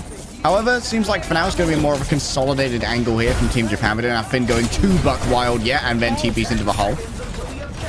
Just bouncing with your friends. Thankfully, there is a little jump pad in there. I do like the Taio change it over though. See a little bit of Genji coming on through. Genji, to be honest with Zarya, is pretty nasty as a combo. Ryan stuck behind a wall. And then the whole runner goes, but he's okay. Oh, here comes the old frost ball. Doesn't do too much in the way of displacement at the moment, given that everyone has disengaged away from the wall already. Taio on the El Clasico Genji. Oh, the Taio Genji, how I've missed it. Tobi feeling a little bit less fond of what they're seeing right now. The remainder of Team Korea should be cleaned up fairly easily. The Invincible Cryo Ball will be overwhelmed eventually. And there we go. It's going to be an opener for Team Japan. I will say, if we can see some runner rocks get a cheeky hit onto Finn, maybe 5 rounds down, as one way to shut him down. Also, by the way, there is that nice power that you can get where you fire the accretion through your own shield and it increases its projectile speed so fast Oh, the accelerator, yeah. Undodgeable. I don't think you can actually dodge that, so that's a guaranteed accretion hit, so watch out for that later on too. Just turn my shield into a hyper gate, a mass accelerator. Everyone loves one of those. Medal of Honor. Not going to go for their counterpart Genji for now. Instead, going on for a soldier who actually purchased the extra armor survivability perk. For now, Tayo already down, moving forward with the Kitsune Rush. That's a very early usage of the Graviton Surge. Accretion to try and shut down the follow-up here, and the Blizzard as well. Onto Ryan. It's all in here from Team Korea. Good isolation onto Finn. I will not let you bully my team. I will run you down in the streets. Get ready for that May Ice Ball to get a lot stronger later on, a lot more annoying to deal with. Let's see, probably going to go for massive into the AP. You can go for a bit of a machine gun electric build on May, which is lots of fun, but it'll end up being some decent ability power. But Korea, not doing too badly here. 70% for Japan, obviously, but Korea is winning some team fights. Here comes Blade now. Ooh, bubble already used. There's a dash in the back as well. Not too sure who got plus. It's going to be... I think they went for... maybe trying to shut down Tayo, Medal of Honor. Also, it looks like 2 blades with no kills. The convention security made sure to check those for any actual sharp edges. Everyone was feeling nice and soft. Ryan running down Runner at this moment. Plenty of energy to work with. Runner overwhelmed. That Genji's getting real low, but it seems like Tayo's going to be able to get away into the loving arms of their healers for now. ryujehong and Tobi, the terrible twosome previously. Everyone's kind of now have to try and escape together. Throwing it Alcatraz, jailbreak, but Guardsman Teo's having none of it. Final fight territory now. Korea's pushed themselves up to a nice clean 76%. One fight away. Not too sure what the old economy looks like just yet. But in terms of who's doing a lot, we do have Nico on that soldier, 8.2. In terms of cash, in terms of net worth, it's going to be a bit of a cyber battle. Oh, it deflected! I think it might have been a mini grad deflected. That was a close, so the actual grab unfortunately. deflected. If it's the actual, I don't think it was the actual grab because I didn't hear the voice line, but it was a nice deflect with the right click anyway. Yeah, once again, I've been baited in by the Kiriko clone. Hello. Still some guerrilla warfare going on at the back here from Team Japan. Kiriko, the clone falls down. They got Finn! MOH! Now they are hunting actively. 98%. Gonna move forward to 99. No one can touch. What a great wall and boot. Good combos from Team Korea. Yeah, I love to see that from Tobi. Well done. That's first round gone. ryujehong picking up the MVP. Nico on the opposite side. I think ryujehong might just go for... We'll see. I think there's no reason not to just go for the same build that Finn had last time, but 15k early will allow you to do quite a decent amount. So eyes on where ryujehong takes his build. As he'll be able to very much afford a purple super fast. A little change in Finn's build here from round 1. Has gone for the clone early. Both Kirikos have gone for the early clone rather than the Fleetfoot omnidirectional swift step, which was previously a big flanking tool. So it's going to be round 3 where we really see the Finn power spike and being able to do that roguish marauding in the back. It's interesting. So Medal of Honor go for Gloom Gauntlet for his first epic. 50 armor, 15 melee damage. Melee damage grants 10% move speed and restores 5% max health. So he's gone kind of for more defensive, which is quite interesting to see. He went for the Hidden Blade power as well, which is 60% melee life steal, increases quick melee by 15. So he's gone for like a real melee damage build for Genji so far. Has he got the backstab perk yet? That thing can do some real damage when the backstab starts to move through. You do need a little bit of movement speed though, given you're up against the Lucio. I don't know if your Lucio is going to be as keen to get stuck in.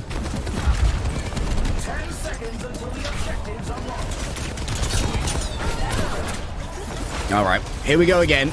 Finn on the back line. There goes the Kiriko clone. And now Tobi next up on the docket, going in for the fight. Manages to swift step out as the rest of the team are rather close. Tayo coming in for some right clicks for now. It's very scary going up against that signal with that triple hypersphere. He does throw out a lot of damage. But for now, everyone just surviving. Once more, it's going to be the Kiriko clones falling first. Their self-preservation can be a touch lacking, but great positioning gains here off the back of the main wall. Yeah, Runner's also got anti-MADA, which is the purple, allows him to have large explosion radius for hypersphere, so the left click damage going to be pretty decent here. First sound barrier coming through for Korea. Want to get deep onto the back line, and Finn's just dropped down the Kitsune Rush, and he's surviving. He's dealing damage. He's doing well. That fire rate is absolutely biblical. diabolical even. ryujehong chased down by Tayo, putting those right clicks to good use. Chases down their counterpart. There can only be one Oni here, and I am the demon of the Temple of Anubis. And he's got a 750 so far on to the bounty. So is Nico. EPSs of Japan. Really cleaning up. It's an even game in terms of 76.9 total team net worth versus 75.2. Here comes first Flux. Last time we didn't really get to see what the Flux did. This time it will get a single catch. It's on Ryan. Should be able to bubble himself. Oh, that's a true grab there from Ryan. Able to take out the remainder of the team. MADA is going to fall by themselves. They're going to have potentially a pretty late spawn here. No, group respawn for Korea to try and match Japan on second. Opportunity for Japan to clean up a 1-1. Even up the series in terms of the round count. We've got the match, I should say. First blade. Aggressive here. Tayo's already got one. Runners down. ryujehong can't make it to the door. Oh, the disengagement wasn't strong enough. And that's going to be a Suzu even further to make sure that Tayo stays alive in the midst of all of this melee. For Team Korea, I don't know if they've got the time to come on back. All 5 have respawned now. Should be one retake to play on through. The cap doesn't come through that quickly. Nico onto the high ground. Bit of honor this time assistant to Blade. It's got a lot to play through. Sound barrier to keep him up. Lost the target on the Lucio. Got hoodwinked. However, ryujehong has managed to find the opposing Kiriko clone. Once again, I have been baited. The right-click grab, not quite good enough. I'm getting up close and personal. Medal of Honor ready to melee. The knife bill starting to come on through. Finds the cracks in the armor and sinks in the blade. Emoi's got the double bounty as well. He picked up both YamatoN and Finn's bounties there. So I'll push him up a decent amount. I'll push him ahead of Tayo, at least for net worth at the moment. We'll be able to recap this with the team. Tie things up for this throw Anubis. Ball to block things out. And ryujehong just to clean up one of the clones as we set up for mid. You should make that thing smaller in the kill feed, like the turrets, you know? I was thinking, wow, Finn down, or wow, ryujehong down. Oh my goodness, Finn takes a little bit of early pressure there from the hyperspheres. Down goes the clone, and now sitting down within the grav runner, able to use their big kinetic grasp to eat a lot of that damage. However, I think so much of the damage has already been done, and Japan are getting cap progress. They are actually not standing on the cap at the moment. They're kind of hunting for kills. They will be able to get the final one to Medal of Honor. And finally resume the cap a little bit later on. Tuna rush ready for ryujehong, as you can see. As we get past the clone, you do have to deal with that because the clone is dealing damage. It's doing so much damage, man. Oh my goodness. Oh, they can't touch a point either. Dude, sending the clone forward, it almost killed ryujehong. All right, bringing Custer from backstage. We need to disable this perk right now. Oh, let's see if well, I think both of our Kiriko should have that. Which is going to be double up the amount of clones on field. Tobi picking up MVP for the team this time around. Don't know how useful it is really on the Lucio, if I'm honest, but I'll see if Tobi can get some real work done there. That'd be pretty nasty. He is currently the highest net worth member on his team, which is pretty wild. You can build towards more damage, although I don't think that's where he is currently. I'll just do a quick glance at a couple of things here. Yeah, he does have the second right click reverb power. And crowd pleaser for Soundwave. Heal all allies affected by crossfade for 20 extra healing. I actually do think I believe it is a power. Yes, radio edit. When you use your amp up, you get a mini sound barrier. It's quite strong. Just to give your team like insane green health. And despite it being 85% reduced, it still scales with ability power, which increases your sound barrier. So the mini sound barriers are pretty nasty. Yeah. So since you're building ability power anyway here, why not? Alright. Finn, no surprises, is going to be highest net worth on the team. Just Finn doing what Finn does. I believe just have 3 TPs now as well, after getting that second power. We've gone back to Samoa, by the way. Second time in 3 rounds. They do love this new map. I actually didn't know we could do the same map again. I didn't either. I thought you could only get one map in terms of the uniqueness of the maps per match, but here we go. A second Samoa. Okay, 2 Kiriko clones traded out for each side. Now we're talking. Ryder and ryujehong go down, traded for another Kiriko clone. Oh boy, Tayo trying to chase down middle of honor here. Giving over the shield from Vizire, additional staying power. The May's not going to be long for this world. Wolf has been fed to the pack. And that's going to be Japan popping off already. Now a little bit of spawn kills. YamatoN the ryujehong. That'll slow things down a little bit. The Kiriko on Kiriko violence for clone battle. Attack That's of the clones. thing. We literally just had a clone killer clone as well, which is, get ready for that to happen a little bit more often. Tobi as the highest net worth member of the team. Okay. A little late to save his teammate there. Tayo gets an extra deflect kill to ryujehong. Unfortunately, the sound barrier from Tobi won't be able to save the day. Still waiting for members. Blade to come through. Oh, Tayo with double on the blade. That's kind of nasty. Tobi failing to save ryujehong. Play the, but if you close your eyes, it feels like everything's changed. Yeah. My lunatic high. Talked about the extra damage from behind the backstab item before Genji. Well, Tayo has it. Just as a little bit of an update on that. TP's to enemy spawn door. Uses Kitsune Rush. Yep, that's Finn, all right. Wolf just got the Ice Block Blizzard. A quick kill onto Nico coming through. Now Finn going to try and chase down ryujehong. Not TPing far. However, the clone is going to make this one complicated. A 2 versus 1. Who needs fair fights when you can simply have some foxes cunning? Tayo gets a quick Dragon Blade slash, I believe, off the end of a deflect and then finishes it off with a little Tonfa. Nice. That should be it. 0%. Korea need to go for the touch right now. Blade, last one. Middle of honor. It's a 3-man flux, but they're all sound barriered up, so nothing's really going to be made of this one. With Middle of honor down, your only DPS still being Wolf, but not really doing too much on towards the May. This is a cleanup. All right, yeah, ryujehong not going to be long for this world. The Kitsune Rush is sent back towards spawn to help any respawners get back more quickly. But Japan, they have found their Finn scaling. They've got the swift step with no ally required. So guess who's always in your back line? Tayo's done well here. We actually saw some of that crit damage on the backstab melee come through for him as well. You saw it on the kill feed. Yeah. The melee crit. So both our Genjis going for very similar builds here. With Tayo maybe being a decent amount more advanced at 34k net worth versus 28. As we progress on through. Bit of honor. Picked himself up an extra little survival item for the power. So 15% ultimate cost reduction, converting 100 health into armor, and Dragon Blade heals your armor fully. So going a lot more on like the defensive side. Even you can see the power as well. Just playing for healing. Got the Hanamura healing as well. Critical hits and Swift Strike around over health. Whereas Tayo, it's about the damage, baby. And I think he's made the right call. I think you need to be the carry on your team. To be the extra threat. Last match it was mostly Finn. This time Tayo's made a lot more contribution. You don't have Finn just kind of running away with the game. You have Tayo actually only 1k behind Finn. Nico going for a little bit of spread on their utility here when it comes to how they're playing their ability power, both for the double helix rocket and for potentially angling into the dangerous healing pad.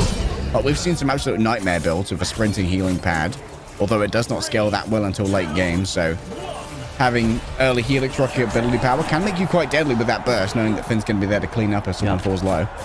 Runner really wants to go for a left click build as well, because his next power that he picked up is the one that where you absorb 100 damage, you gain 10% attack speed scaling up, and while he'll be really making use of those hyperspheres now in terms of damage. Throwing them out very quickly. Feels like when you get the initiative on Team Japan, you get a lot more value out of these hyperspheres. Just think of it, Runner has to like try and take some reactive plays and can't smash down that front line. Things get a little bit more complicated. However, oh, okay, that's a Kiriko clone. I've been fooled once again. And another. There's for Trey coming through. Middle of with 2 melees. Hold up, this guy's crazy. Only twice you can't fool me again, as someone important once said. And well, Finn, he's gonna not have any trouble getting through Kiriko's clone, or no, Ryan doing a lot better this time around. Actually leading in terms of bounty alongside YamatoN on support, so 1575 both sides, and we'll give opportunity for Korea to be able to at least collect some bounties here. Thankfully, the bounties are on slightly easier heroes to take down. Finn is trying to move up on his own bounty for the time being.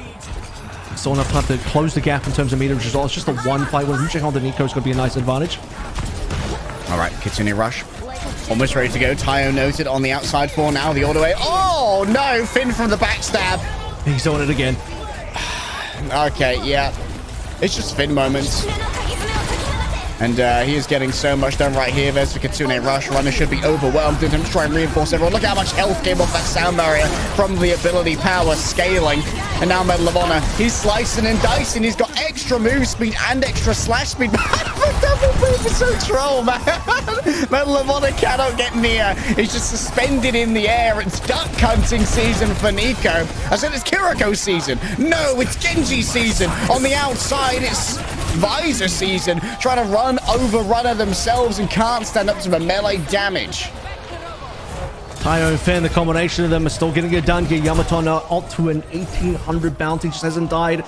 Meanwhile, on the other side, it's all Korea for the most part falling over. We still haven't seen the push bot really get to the end of the map. With only 30 seconds less than that now remaining. It's not looking too pretty for Korea to try and close this one out. Japan looking for number 3 here. Kiriko clone even getting the kill. Don't worry, they will be punished by the opposing Kiriko clone. My MVPs, as they live and breathe, may well get run down here by the May block. It's very scary, and so has the TP away into safety for a moment. Tayo could be everyone. Actually missed their disengage. The punish doesn't seem to be there. The Kiriko clone, or ever reliable, gets punished for this, but still, MVP tier performance every single time. We're going to try and kidnap someone away, potentially, with the snowball just icing on through, keeps this one contested. Medal of Honor, the next one of 4, actually taken out by a melee from Nico, which is rather ironic because he doesn't even have a knife in the midst of all of this. Finn in the back doing what Finn do every time. Ryan just gets so much damage coming out of this one. The Kitsune rush, it won't be around for an amazingly long time. The coverage is not quite there, but you do have a Kiriko clone to try and play with at the back. Grabs some fire. Ryan now overwhelmed, and ryujehong is doing his best Finn impression. It's an opportunity now. Korea's actually found themselves in a good spot. You saw all the ultimates come on through. I think Runner actually lost a flux earlier on. He was mid-flux and Ryan gets the kill, but with OT spawns, it might be possible for Korea to make this comeback. The issue is the distance they have to close before they can start getting meters. Probably still around 2 fights they have to win. They have to win a fight here just for bot control to get meters, and then one more fight in the spawn of Japan as they go for their last re-engage. Do we need an Avril's amended theory of push victory for Stadium? Perhaps by the end of today we might be able to have one. ryujehong already falling down to Finn in the back. That's a huge deficit of healing that's now lost as well. That's done, finally, Nico's going to be coming in for the final blow. I reckon that this is going to be all she wrote towards the end. It's going to be the Dragon Blade as well. I don't think Medal of Honor's got it in him to do the 1 versus 5, and Tayo swings the sword and cuts deeper for the Kurosawa ending. Yeah, it's only a 6k difference, but it's starting to feel a bit of a world apart from Japan to Korea. Tobi once again getting the MVP, but once more, I'm just not too sure if the Lucio is going to add enough here as the main carrier of your team's cash amount. So it's a big difference between having all your money on a DPS like a Genji versus having it all onto the Lucio, which in Tobi's case is being mostly built into defensive there's that beat drop.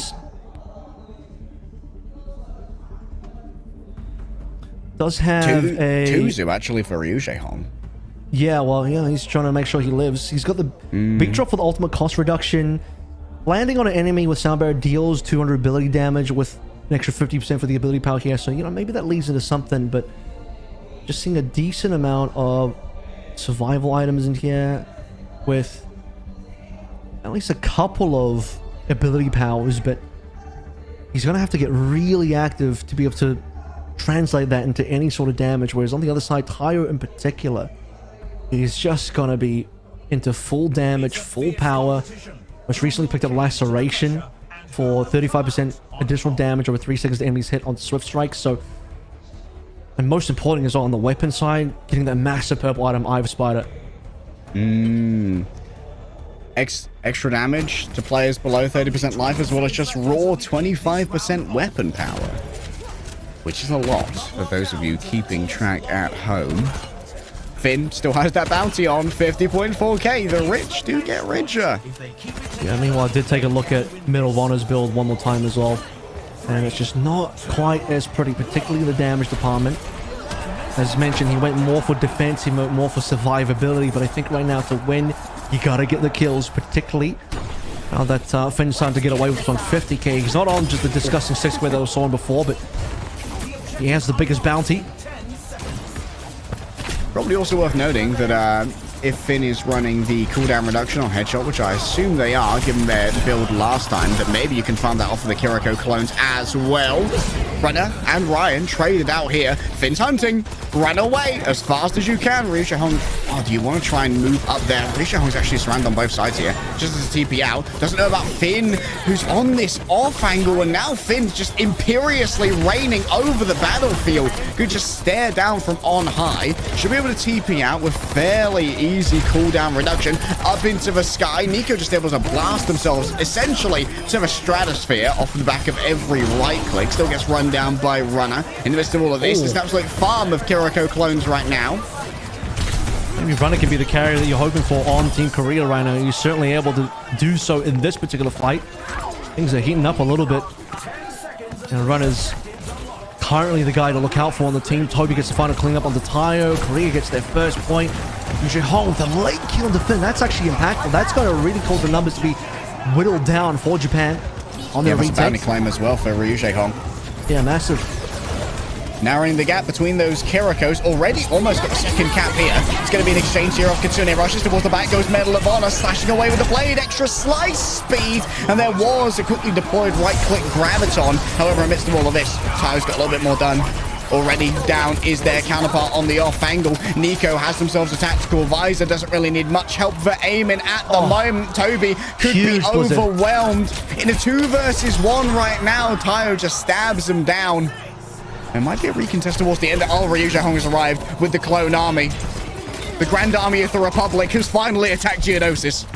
I just need more players, though. They got a bunch of clones to play through, but it's not enough to push. They need Runner into the front lines. They need Tobi back as well.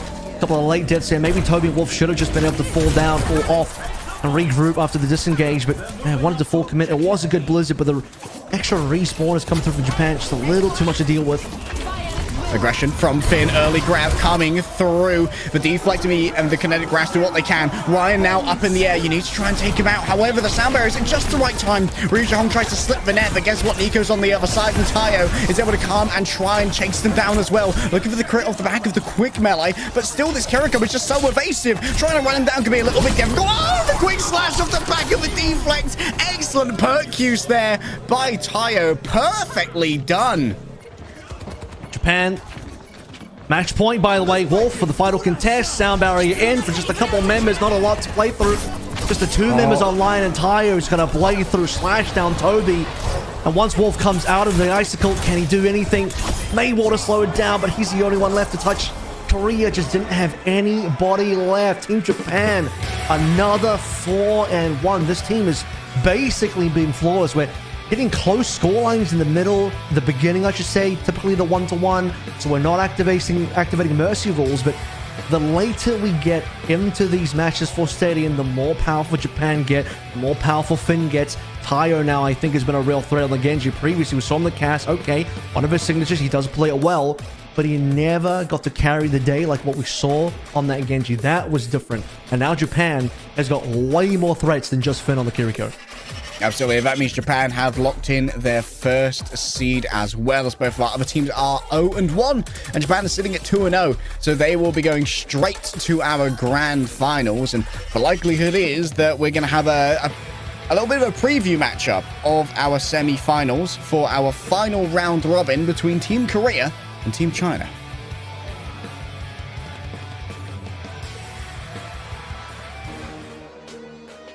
Tayo, player of the match here. Deserved. Yeah, you got that. I'd say so. Not quite. I don't know, how much did he end on, actually? I think he might have ended pretty high up in terms of net worth. Certainly impactful on the Genji, as we saw in the kill feed. Played way more for the damage in terms of his build. A lot of the melee perks. Medal of Honor and Tayo started out their builds fairly similar, but by the time we got to the end, a lack of damage in terms of Medal of Honor's build may have caught up with them. Tayo will end the day on 50.6k, which is still 6k roughly less than Finn, against a total of 243. So about nearly just about over a fifth of the team's overall net worth there. And the second highest on his team after Finn. You begin a bit richer here. Got a quick Tayo highlight reel. You know what? I wasn't really a huge fan of the Iado strike, the free Dragon Blade swing after the deflect, but I have been proven thoroughly wrong by Tayo. Bro's getting so much value out of this one. That's a lot of damage for essentially free. You get a free swing for just a deflect. Gotta respect the fact that that can be quite nasty. We got a couple of choice words now from Tayo at the end of that one. 네, 두 번째 경기 일본이 다시금 승리를 가져갑니다. 승리 축하드립니다. 안녕하세요. 네, 오메데토 고자이마스. 오늘 피어팀은 타이어 선수가 차지하게 됐는데요. 한국팀에게 4대1로 승리를 빼앗아 갔습니다. Opening comment is that Japan won twice. Congratulations. That was said in Japanese by our interviewer. And the first question is, let's see your thoughts on the game. 戦えて、めちゃくちゃ嬉しくて、現地で活躍できて本当に良かったです。 오버워치 레전드들과 싸워서 정말 영광이었고 겐지로 승리를 거머쥘 수 있어서 정말 좋았습니다. 네, 자 오늘 겐지로 캐리를 보여줬죠. 겐지가 조금은 불리할 수도 있는 조합이었는데요. 어떻게 운영하려고 했는지 들어봐 주실까요? Our response is, it was an honor to fight against the Overwatch legends. Very respectful from our boy Tayo. はい、こちらにはリオン選手のザリアがすごい温かいケアをしてくれたんで、あんまり倒される。And next question is that Genji. He's a hero that can be a bit disadvantageous. What do you think about his play strategy? Just asking after the play style of Genji in Stadium here, Avril. 정말 따뜻한 아군 자리아가 케어를 아주 열심히 해주고 또 공격적인 아군 키리코가 또 이목을 끌어주어서 안전하게 적진을 해칠 수 있었습니다. 야, 이렇게 오늘 승리의 공을 팀원들에게 돌리는 모습 아주 He says, I played with confidence in Zarya's protection and the aggressive Kiriko. 결승까지 진출하게 됐는데요. 만약 오늘 우승하게 된다면 특별 세레머니 볼 수 있을까요? Yeah, definitely seems that Ryan is a great enabler for these angles that could be feeds, but end up delivering, you know?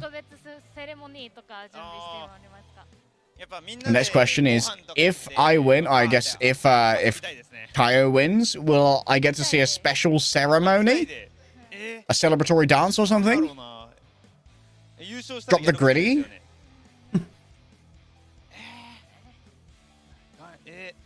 Tayo contemplating the gritty, of course.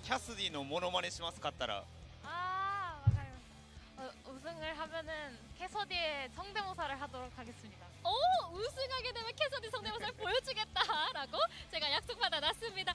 자, 이렇게 오늘 한국에서 치러지는 경기인데 POTM까지 받은. Says, I'm gonna do the Cassie voice. So maybe a voice line, or howdy partner kind of thing.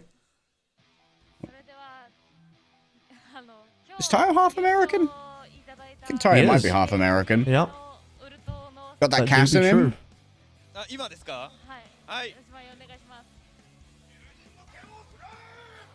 Holy swagger. Full body chills. The question was, there was a player of the match held in Korea. Can you do the Genji ceremony? And you guys know how that went. Clip it and ship it. Righto, Japan 2-0 right now. We're gonna see how Korea and China do. To see who will make it through. At least slightly higher up in the pecking order. We'll find out after this.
At this stage, Japan has found themselves locked in for the finals already. We are halfway through the matches for today's Overwatch 2 Stadium Asia Streamer Showdown. And now it's time for Korea and China to face off against each other in our final round robin game.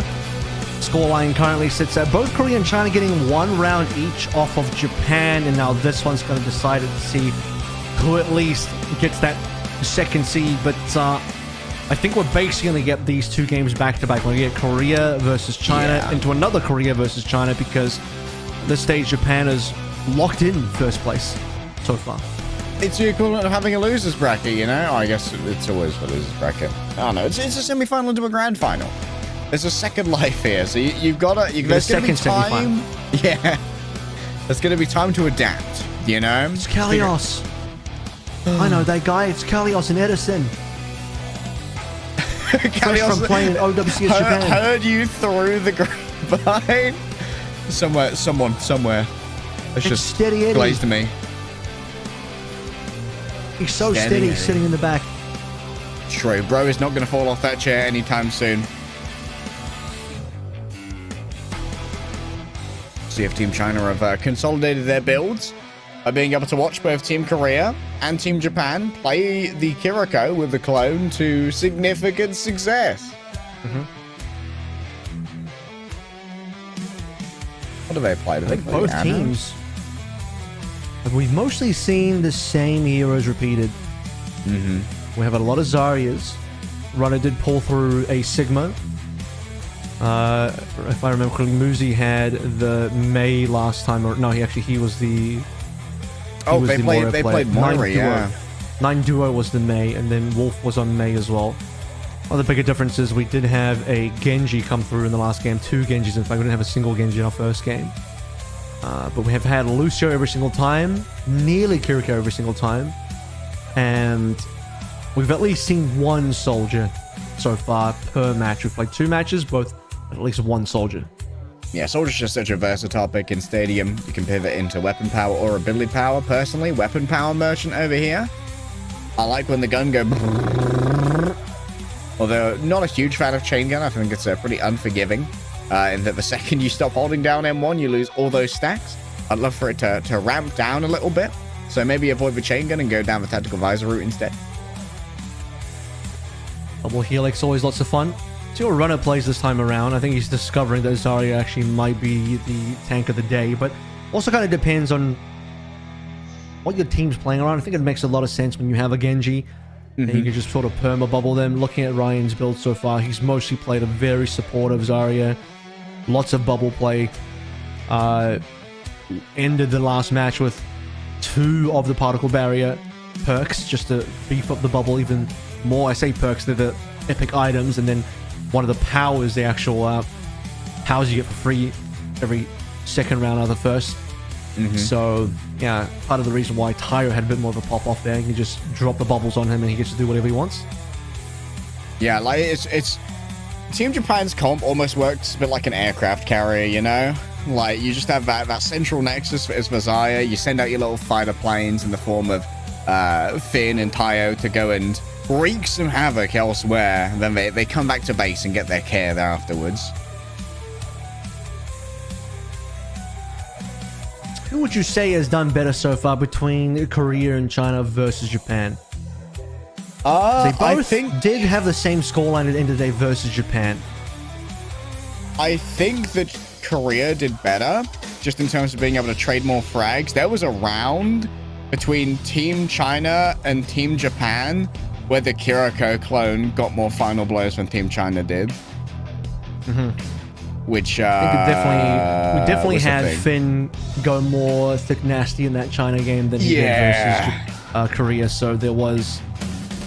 But to be fair, I think I might have been a build there. That being said, Tyre was on cast that game rather, and not on the Genji. So let's head into our final round robin game.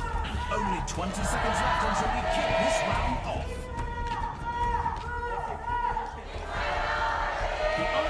off. Okay, Nice. Muzi's made the adaptation, gone over to the I saw Kiriko the Ana. themselves. I peeped the Ana. There's an Ana. It's He's done it. ryujehong He's Ana. doing it. First power for ryujehong is Comfy Clouds. Sleep Dart explodes on contact, hitting targets within 3 meters, but Sleep has a 50% reduced cooldown. Now, I'm a big fan of going towards Sleep Dart perks. However, I will say 50% reduced duration is a little punishing. You could get an AoE on the Sleep, although 3 meters is actually not as large of AoE as you think. So, to my experience, it doesn't get AoE as much as you like. But the reduced duration just means they wake up a little too early for my liking. We'll see what ryujehong does. Oh, Runner got the memo that the tank du jour was Zarya. Unfortunately, did not get the healing to make the tank du jour work that well. MADA with 0 energy is going to be running down Runner. And we'll eventually get him, surely. There it is, the damage finally delivered. Oh, we saw plenty of in the China game as MADA. A bit of a standout, I think, on that tank position. Was able to take down Ryan plenty. And is not shy about starting things out strong. 9 duo had a pretty clean double in there as well, currently leading the pack in terms of money for his efforts. 9 duo was one of a few people to successfully take down Finn with a nice double dink at the beginning of that Temple of Anubis clash. Back in the ancient prehistoric Cretaceous period of match 1. I think with the Zarya, you're basically doing a similar thing as if you were playing Genji. You get to go in, have the bubbles play through. Zarya's to counter each other here. Should be her first ultimates coming through as well. Nico also has the power where if he gets elimination, he gets his cooldowns resets. Could be pretty nasty. Okay. Really wants to go for the Death Blossom, got slept early. Yeah, it's not. I'd see if it's going to come off cooldown once again. He needs a bubble! He needs a bubble, please! It wasn't there. The care for my Reaper, my the Martyrdom Graviton Surge. Not sure if I'm a huge fan of that one. The cleanup, it might come through from Jamlee actually. And hello, there's also a Tantalizer as well. The Martyrdom Graviton Surge. How could I be so blind, Avril? How could I be such a fool to underestimate it? Jamlee bringing the goods. Started this one with a double helix. Tactical visor at the right time. His team might have fallen over, but he's managed to pick up the pieces. 58 meters already, looking strong for Team China with just about 40 seconds left to play through. All right, Medal of Honor trying their best to ward away the Reaper. Oh, slicing and dicing into the Graviton Surge. It is an absolute sight to behold. Carves into the turducken of Overwatch heroes and comes away with a meaty pie. Yeah, looking like a nice little Huxhole cosplay there. From the death throws of Runner dropping in the Graviton Surge. Runner might have died for that one, but Medal of Honor will be able to get the cleanup. Keep Korea competitive here, so they'll get their first meet of the last 10 seconds. But, you know, in Stadium, it's always possible. There's not that much you have to push through. And the OT spawns can be pretty good for you. Medal of Honor down early, though. He's not going to be useful. It will hurt. Oh, just like the good old days, watching Toby peel for the ryujehong Anna. Unfortunately, not quite as successful as the good old days. We're in. The future is now, old man. And Toby faces the Hellfire shotguns and can't stand up to the damage. Team China start off pretty strong. Yeah, I like the teamwork coming through from China there towards the end. Unfortunately, Toby's sound barrier a little too slowly. It's actually both the Lucios picking up MVPs. I think as long as you don't have a lot of deaths and your stats are generally pretty good. Yeah. Pick up the MVP early, and both our Lucios probably just did a ton of healing. Making that passive income, you know, off the aura. But again, because your Lucios are the ones that have picked up the most money, I don't know how that's going to end up helping you in terms of build or early pop-up potential. Just peeping what ryujehong's got going on early as well. We already have the dash boots for jumping in midair will allow you to dash a short distance, maybe feeling a little bit of pressure. And then I believe we also have proto projectiles as well, which is one of my favorites. Unscoped projectiles are 100% larger. So now he's got to be able to dash away and also be able to no scope a little bit easier. I think being able to no scope with this is where certain powers are really good. No scope needed power, which when you land an unscoped shot, which is either damage or healing, you get attack speed. Stack up to 3 times, you get a 30% attack speed off that. So that's a nice combo. But he started off with sleeping, a little comfy cloud power instead, but should be a little bit harder to kill now, ryujehong. I could use a comfy cloud. Maybe we all could. Trying times require cloudy solutions. At least that's what SRP Check usually seem to think. MADA getting it nice, close, and personal here. But they aren't really welcome in this close range. And going up against the Reaper Zaya this close, it's unideal. ryujehong is going to be chased down here. However, the hop, the secondary hop, the escape's no good. Chases him down. No, my hopper. I also do like that Muzi's learned very quickly. It's like, you know what, maybe the Kiriko is broken. I will play it myself. He ended up picking up Cyclist Gloves for this round already. The one that allows you to get 20% extra attack speed when using ability. And clones should be coming on through at some point as well, just to make things extra wild. Lots of bounties. Now he's already got the clones. He actually picked that power up already, so... Yeah, first power. All of a size under pressure. Runner's just getting run down in the midst of all of this by the Reaper. I guess this was the adaptation. We saw 9-2 move over from the Mei onto the Reaper, thinking, you know what? If Zaya's going to be the tank du jour, then I guess that I will just get rid of him. Also nice that you get to play the Zarya into the Genji here as well, which might end up forcing Genji or MADA to pick up the perk that allows him to deflect beams, or at least it stops him from taking damage from the beams, which will slow down the rest of your build slightly. Look at the bounties are running on board for China here. 3 members, 900 plus bounties. Big team fight here could swing things over for Korea, but they're behind a decent amount, 80% plus now. Oh, we're going to do the Apex thing.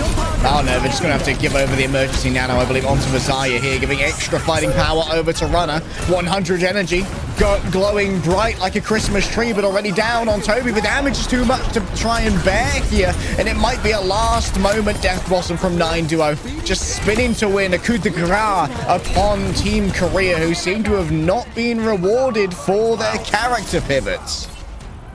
100-0 like that. Ooh, that is quite the round. And 11,000 just about difference as well in terms of the money. But this time you're starting to see the money go towards specific carry players. MADA, who did an extremely good job in his match versus Japan on that Zarya, now gonna get the MVP this time. A little bit of an extra 1,000. ryujehong pick up an MVP on his end. There's still 3 members now on Japan, really moving up forward in terms of their bounties. MADA learning a little bit from Tyro, moving more towards damage, at least in his early build, instead of going purely defensive as we saw in his Japan match. When it comes to our character options as well, remember that even though we've only seen Sigma so far, Zenyatta and Junkrat are now available in Season 17 for Stadium. So you can log into Overwatch right now. Feel free to play the new heroes over there. I think that Zenyatta could be very interesting once Kiriko's power gets a little bit toned down. Once we see that nerf. Muzi got picked up by Muzi. Yeah, the Tuzu here, very interesting, especially going up against the Ana. Making sure that essentially none of those antis are ever going to land. That's going to give you some cooldown parity with that butter grenade. And Revolving Ruin picked up there from our Reaper of 9-2 for close range shotgun hits with ground attack speed, which is very important. Now, I do want to point this out. The Tranquilizer Sleep Dart perk has been picked up. The item, I should say, the epic item has been picked up by ryujehong, the one that increases sleep dart projectile size massively. So if there is a round where we start to see those sleep darts pay off in terms of Comfy Cloud heading for an AoE, this would be it. So get ready for that. Get ready for some big AoE sleeps. Also gives a little bit more duration, given that the duration was initially reduced by 50% from that Comfy Cloud. Oh, getting in nice and close here, trying for the Iado strike. Seems it doesn't have any real value in the midst of all of this. Instead, it's going to be Runner picking up Jamlee first. MADA once again really punished for getting in so close. It feels like when it comes to his frontline damage, as you pointed out, the extra attack speed that the Reaper's starting to get off of these close range hits is really stacking up. It's just going to ruin Runner's day. I think most of the time you are going to see the Reaper move forward and pump that majority damage into the opposing tank. It's just the easiest member to farm up the attack speed on, so why not? As we're still not really seeing too much come through from Korea. And the other issue is if you do land some sleeps, you need to be able to follow up on those quite quickly. And this is where you would like to see MADA be able to work off those sleeps and just dive on a MADA caught between a wall though. It's going to get saved. There it is. That's a sleep in. Note the duration's only half, so ryujehong still going to get taken down by Creed. Yeah. Creed just on the other side managed to avoid that Comfy Cloud. And instead found comfort in destroying an old head of Overwatch. Korea are kind of getting flummoxed here. Are we in Are we in Mercy Rule territory? You are in Mercy Rule territory right now. This is where we got to be very careful. You are definitely in Mercy Rule territory, so you wouldn't want to see Ryu get completely wiped here. They are getting wiped. They're getting wiped. Oh, they're getting absolute. The floor is being wiped with Korean sweat and tears right now. It's a rarity in Overwatch, but it seems to be the tough reality we're facing. Team China have risen up. They've made the adaptations. They've discovered the power of the Kiriko clone, and Korea have just been mercy ruled. Oh boy. Oh my goodness. Here's the good news though. Here is the good news. We're basically going to repeat this match again for our semi-final. And don't Korea need it. This has been a bit of a wake-up call and a lesson learned for Team Korea as they got mercy ruled, finding out that the combination of the Reaper and Zarya is quite the stronger. But I actually think Korea did a ton of a impact in this particular game. I was watching dude kind of show up with the kill feed all the time, following up on kills, getting deep, and specifically running at ryujehong. ryujehong was landing sleep darts onto a lot of members. I saw one onto 9 Duo, but might have wanted to drop onto the Creed instead. 9 Duo on the Reaper is going to end up picking play up of the match, swapping up towards the Reaper and kind of just ruining Runner's day on Zarya. Yeah, I mean, turns out if you're going to have a tank de jour be Reaper, or the tank de jour be Zarya, if you're not building into that armor, Reaper does just slice through her so quickly. And honestly, I mean, I hate to be an honor hater.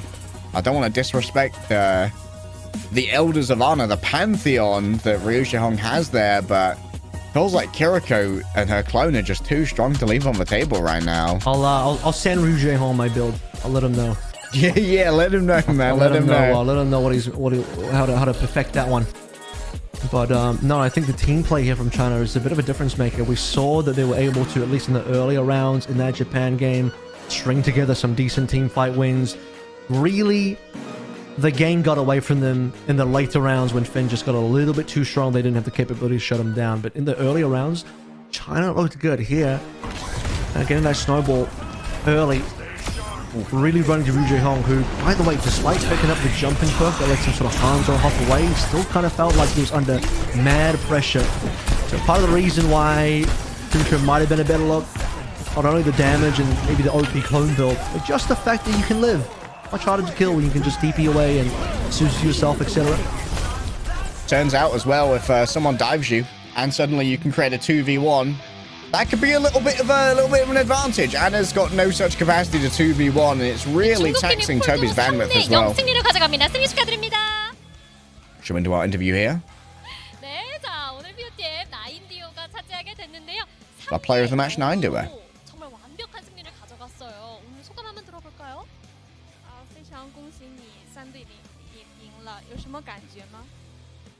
The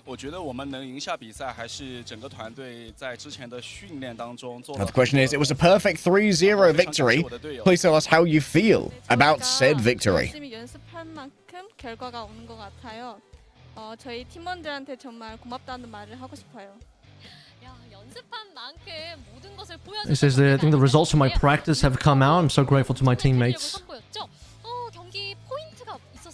Yeah, during their initial interview, they did outline that they were practicing late into the night last night for Team China.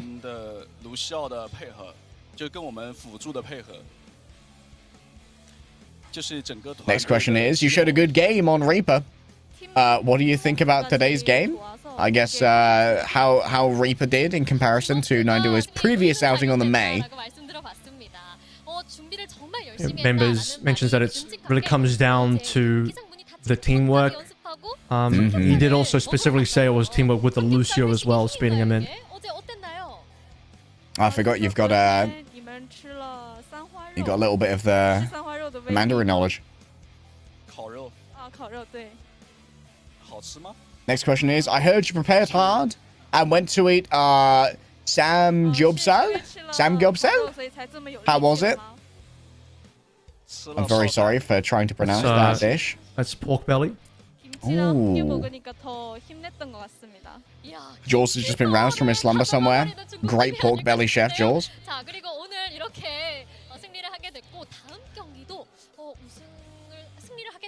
Says I felt even stronger when I ate it with kimchi. Ooh. 下一场比赛如果也赢了的话，很有可能 Great time because I actually had K barbecue last night too. Damn, did you go out or have it brought to I you? was on that level. 开始就非常相信我们的队友，所以我觉得我们还是 Win the next game, you'll be crowned champion. How are you feeling about that? 네, 저희는 우선 매우 자신이 있고요. 팀원들과 함께 That does seem like 1등 that seems slightly inaccurate. I believe they do have to play Korea again, and then if they win, they have to play Japan. 다음 경기로 다시 돌아올게요. Because I'm confident that I can win, and I believe I can do it. All right, semi-finals. It will be a rematch between Korea and China coming up next. Don't go anywhere. Get your drops right here.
Getting prepped for the semi-finals now for the Overwatch 2 Stadium Asia Streamer Showdown. Team Korea versus Team China rematch. Just got a 3-0 Mercy rule included game, Harry. As Team China rocked Team Korea out in that final game of the semi-final, rather the round robin, extremely quickly. Yeah, that was, I'm not gonna lie, I'm a bit of an Ana hater. Team Korea currently sitting at 0-2. I think we got to get ryujehong back on the Kiriko, man. It's appropriate that our exclusive drops here for the Overwatch Stadium Asia Creator Showdown is the OWCS home Kiriko, because she's kind of the meta and she better. It definitely is the hero of the day so far. Kind of just mostly being abused by Finn. And I think after Finn showed what this hero does, everyone's like, you know what? I think that's it. I think we all got to do that now. Everyone has to basically play that one hero. And of course, there's only like 18 or so heroes, 17 heroes available. So you're not going to see any bans. We don't have bans in Stadium here. We're just playing the whole roster. Everything, as you can see now in the bracket. Japan, after winning that round robin 2-0, cleaned up both the teammates 4-1. They get seeded directly into the grand finals. And Team China and Korea now will get their rematch to see who gets the opportunity to face Japan for that final. Yeah, the unenviable task of once again getting potentially farmed by Finn and Finn's clones, the Finn gang. Hopefully we'll see a pivot back to full power from Team Korea. I wonder if we're going to see the continued rise of Reaper here. They seem to have served 9 duo well, going in the Zarya versus Zarya. Of course, our teams, it's not like a draft. They do not get to see what they're going up against until everyone has picked their heroes. So you don't get there's to an pull out any hard improvement over counters. the Mei. I will say that. I didn't think the Meis on either team in previous games were that impactful so far. Wolf has played Mei twice. We'll see if Wolf ends up changing things or not. Medal of Honor on the Genji twice already. It was ryujehong and Runner that were the ones changing things up. Runner went from Sigma to Zarya. ryujehong went from Kiriko to Ana. And as you mentioned, might end up moving back over to the Kiriko again. Of course, I do enjoy a bit of the classic ryujehong Ana coming on in. I don't think we got deep enough into the rounds of Stadium to see the Ana build flesh out. I'm still a believer in the Ana. I think the Ana build can be pretty strong, but maybe a little fragile compared to other heroes. That being said, this guy does play Juno in his OWCS team on Old Ocean. So we haven't seen a Juno yet. I don't know. Maybe the Season 17 Stadium Juno nerfs have hit enough that players have moved away from that, but was one of the more consistent, powerful heroes in Stadium in Season 16. Still an opportunity here in the semifinals to bring it out.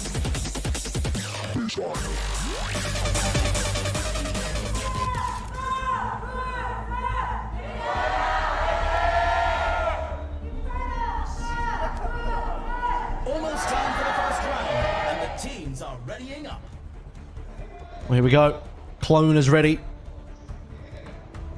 I did see maybe a change up there on the Zarya. Yeah, no limits Runner. now. Maximum energy 150 or 125 now, I suppose. Goes for it straight away. Typically, I think you can get it round 1. I think by round 3, once you get that and maybe the life lift at the same time, so you can get better barriers, and things start to get pretty nasty. Let's start things out on Colosseo here. Both teams coming back with a soldier. China making no changes to their lineup, playing the same as before. And it's going to be the Reaper now, as noted, changed up for Korea. So, we got a full mirror? We do. It's a full-on mirror. Yeah. Well, back to the Kiriko. That's what I wanted to see from Korea. The Ana experiment is over. Even though ryujehong, one of the goats of Ana, definitely in the pantheon, in the ancestor powers. And put that one to bed. Toot sweet.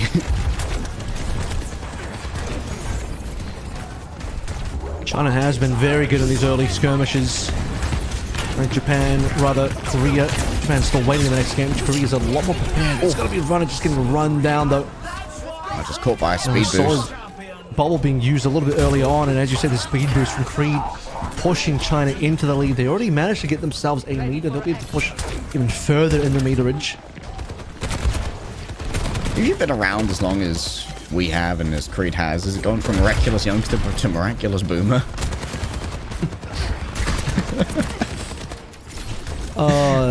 The amount of people that would get the reference. You know you're an old head. You know you're an Overwatch old head if you do get the reference.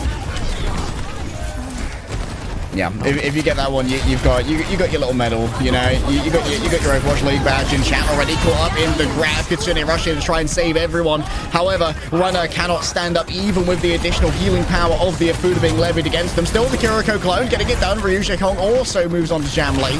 That's going to be the Kiriko clone taken down, which means ryujehong still hiding around somewhere. New clone, new me rolling in, managing to get themselves an early headshot. Wow, just decimates, dunks on 9 duo. He's back, baby. Looks like a pretty damn good fight with Team China as well, but just the end tail of it going back the way of Korea. ryujehong doing a decent amount there. Him and his clone both getting a kill each, so the clone's getting nice and aggressive early on, as both clones will be deleted here. 30k net worth versus 28.5 or 28.6 now. Wolf on the back lines. Oh, Runner once again the primary target. They're constantly getting bullied. Look at the fire rate here for 9 duo. Just building up so quickly. Can tear through everybody, and Korea didn't really manage to convert that one fight into too much mid-range because they had to run all the way back. Yeah, Wolf tried to go for the backstab Death Blossom, but while his team was already getting taken down, you start to see the combo in the front line. Zari getting the bubble on from MADA to 9 duo for his own successful Death Blossom, wiping out Korea. And Creed then shutting down Wolf's attempt at a flanking Death Blossom. Runner already in potential trouble here, as we're starting to run out of time as the OT heading. Alright, overtime should be easily grabbed here by Runner. Has a little bit of staying power already. Has used the bubble though onto Wolf, which is not going to be available to try and sustain themselves. It's a very important duel here on the outside. Nondo is just going to move away from it for now. I might have heard the YamatoN surge come out. Not too sure. Kiriko's clone falls down to Wolf in the midst of all of this. And Creed says it's time to go right now. Has eyes onto Runner. They just really want to try and take down Visaya. And so too everybody else is put into the YamatoN surge. MADA looking absolutely brutal as they roll out to round 1. Should be an MVP as well. Wouldn't be surprised. There's another MADA MVP. Tobi will get it once more on his team, but as noted, maybe not the most ideal member. You know, would like to see a carry hero get that MVP for the extra 1,000 stadium cash. As we'll peep over to see what MADA's build ends up looking like. 3 members, by the way, in China looking like they'll have the bounties, which is a lot to play through. So, oh boy, I have a real purple circle with an icon in it. Let's look this one up. Of all the purple circles with a head inside, that is my favorite one. Ooh, oh yeah, this is 15% ability power and ability damage and healing grants 20% more ultimate charge. Very important for Elucio. Might see a pivot into that sound barrier damage. Muzi's already got the attack speed perk item, I should say, online for Kiriko.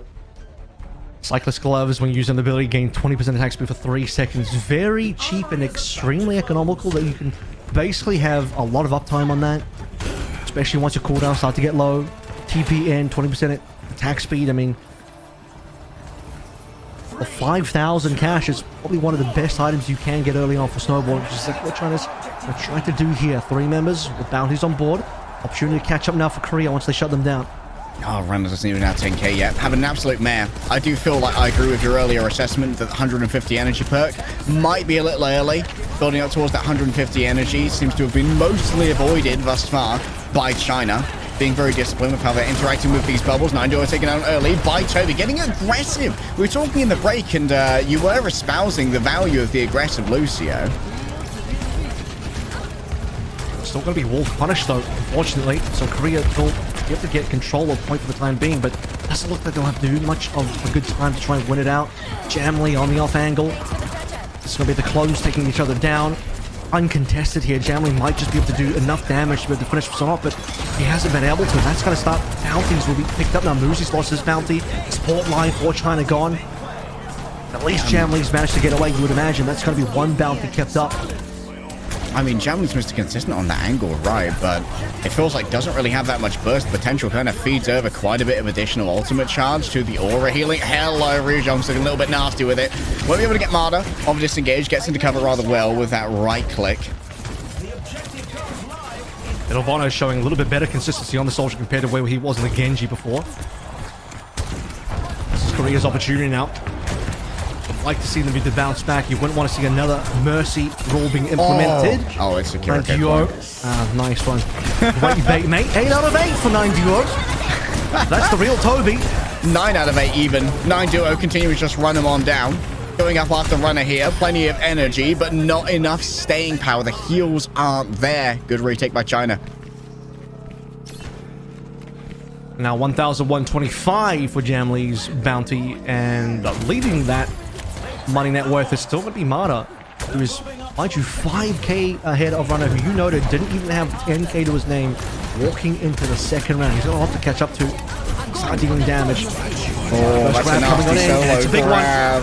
Oh, the headstock shots just stack up so easily on those trapped members. Jamlee easily able to try and follow this one up. The point's about to open. Ryujehong with 2. Hello, the GOAT is back. He's a lunatic, and his kill count is so high, but unfortunately so too is his death count. MADA managed to grab that one. Touching Kira is going to be a real chore for Korea. They might be able to get him with Tobi at least. The rest of his team, unfortunately, running away. Tried to fit that one in there. All grabbing MADA early. Could be everything. Trying to turn it around here with the Death Force from 9 duo. Takes out both of the Zayas. No one's on the point. Oh, China. They are absolutely decimating right now. And the team play looks real good. The isolation onto runner as well. It feels like runner's not getting nearly as much help. It's another Tobi MVP. MADA is just getting really high up in terms of the money onto one of your main damage dealers. But when your Lucio's picking up double MVPs in a row, we're not too sure on that one. And to finish things out as well, it looks like to me Tobi was the last one touching, and when he went down, there were still 4 members alive, but just a little far off. I do think Medal of Honor was next to potentially go for a touch, but just barely too far away. Okay, life lift coming in, 50% particle barrier size. Maybe runner can actually start getting some value out of his no limits. Yeah, you need that. You needed that for sure. This is runner's opportunity now to sort of catch up a little bit. I believe he's got the extra range on the left click there as well, whereas MADA's gone more for he's got the lifesteal power plus the right click mini grab, as noted. Yeah. And Tuzu for Muzi. Neither Zaya building into ability energy, interestingly, which means their barriers aren't getting bulkier. Which I think might be a little bit of a mistake for runner. Do you know that we have a little bit of a deviation on where the Reapers are going? 9 duo has gone for Strangle Step, which allows him to cast Shadow Step super quickly. Whereas for Wolf, he went for Wraith Renewal, which allows him to heal during Wraith form. Doubles into 50% life, which, you know, the real difference here is how defensively are you building versus offensively. I really like to see offensive building, so China's leaning a little bit heavy in that direction. However, runner is trying to do his best in terms of building offense right now, which I respect a lot. All right, big bubble. Not going to be too many shots going its way there. Remember, with little ability power, there's not much staying power for that bubble. It only blocks for base like 200, 250 damage and doesn't convert it into that much energy. Still, they're coming up rather quick. 9 duo wins out the Reaper duel. And it's just early supremacy here for Team China. They just get in and they have so much damage behind them because of how built their Reaper is. Yeah, like a good 5k ahead right now. Creed onto Tobi as well for the cleanup. Muzi was the only one falling for China. They got the early lead just by a couple of meters, 11 and counting, threatening to go for the cap. This is another potential 3-0 lead for China as they just look strong even in this mirror. They're down 1 player, but Muzi has a Kiriko. Cheaper to get back in. Runner's isolated. He's going to go down here super easily. If they keep getting these no traded kills as well, and the economy keeps building, we could see a second mercy rule in a row. They're 300 shy of being 10k ahead here. Yeah, they're about to get a second mercy rule, especially if, like you said, Korea just don't start getting kills in response. We're about 100 away now. One more good kill for China will put them within mercy rule contention. It's a survival mode now for Korea to try to prevent that. ryujehong really feeling the pressure of 9 duo on that off angle. Kiriko clone falls down. Get another bait. Keeps happening to me. Don't know why. 9 duo. Fresh duel has now been bought in. That's going to be Wolf on the other side. Has himself a death blossom. However, the solo grab onto runner again, continuously isolating Visaya and just pumping headshots into them. Making sure you can never build up that 120 energy, but so brutal to try and deal with. There are no trades here, Apple. The economic back gap is continuing to get wider and wider. We might see 2 mercy rules on Team Korea in a row. Yeah, Katsune rushed the only thing to save Korea, but he needs teammates. ryujehong can't do it on his own. He's been good good for a couple of kills in the past. Katsuna Rush now being played through. Muzi runners down again. Runners consistently down. I think it's over. 9 duo picks up a duo of his own. Wolf gets nothing off the back of the Death Blossom. The ability power just is not there. The kills are not there. The space, the time, the second chances. They run low for Korea in the brand new game mode, the brand new design. Maybe the old heads just don't have the adaptation that they needed, but China is coming out supreme. The adaptation onto the Reaper has been everything. And for the second time, they get a mercy rule on Team Korea. Team China looking strong, back-to-back versus Korea. They fell down to Japan 1-4, and I asked, who looked better against Japan? Was it Korea or was it China? And I do agree that in their games against Japan, Korea, particularly in the later rounds, it looked stronger. But China, the teamwork was available in the earlier rounds before Finn started to level away from them. China has some pretty good looks, and now China seemingly finding their stride, finding the composition that works for them. Off the back of the Zarya Reaper, has moved into a strong position and a strong look. But guess what? Japan has been lying in wait for 2 matches in a row, watching and waiting, seeing the development of China and how they progressed.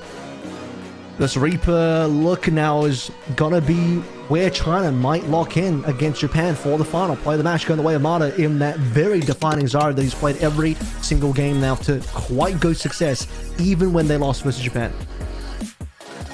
Yeah, great stuff coming through. MADA really is playing kind of like an opposite Zarya to what we're seeing from Ryan over on Team Japan, right? Which is a very supportive Zarya, mostly hanging back, not taxing the heals, allowing Tayo and Finn to do some very aggressive plays. Meanwhile, MADA just getting in there, going for the solo grab. It kind of feels like MADA is playing to just be the alpha tank. Everything is being put into just decimating the other Zarya or whatever runner is playing at the time. And I think playing that large anti-tank bruiser style could allow them to get a leg up on Ryan, who's saving a lot of their resources for their Giga carries. Yeah, I mean, even buying one of the items, 3-tap Tommy gun, which means that when using ability, your next 3 instances of weapon damage deal additional damage equal to 3% of target's life. And if he's mostly targeting runner, that's basically 9% of your opponent's life gone after using a bubble just on your left damage line. Because of the attack speed of your beam, you can deal those 3 instances of 3% life each for a total of 9 quite quickly. Disgusting. As you can see, you don't need to build that much weapon damage on your Zarya. The energy will carry you through. You just need to make sure that you're getting enough damage and building enough energy to make that count. I was looking at some choice words from MADA now after that match in a post-match interview.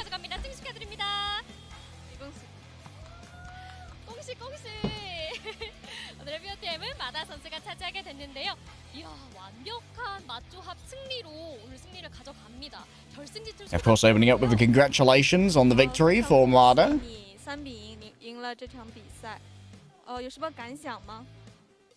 You just won the match 3-0. Have you got any immediate thoughts?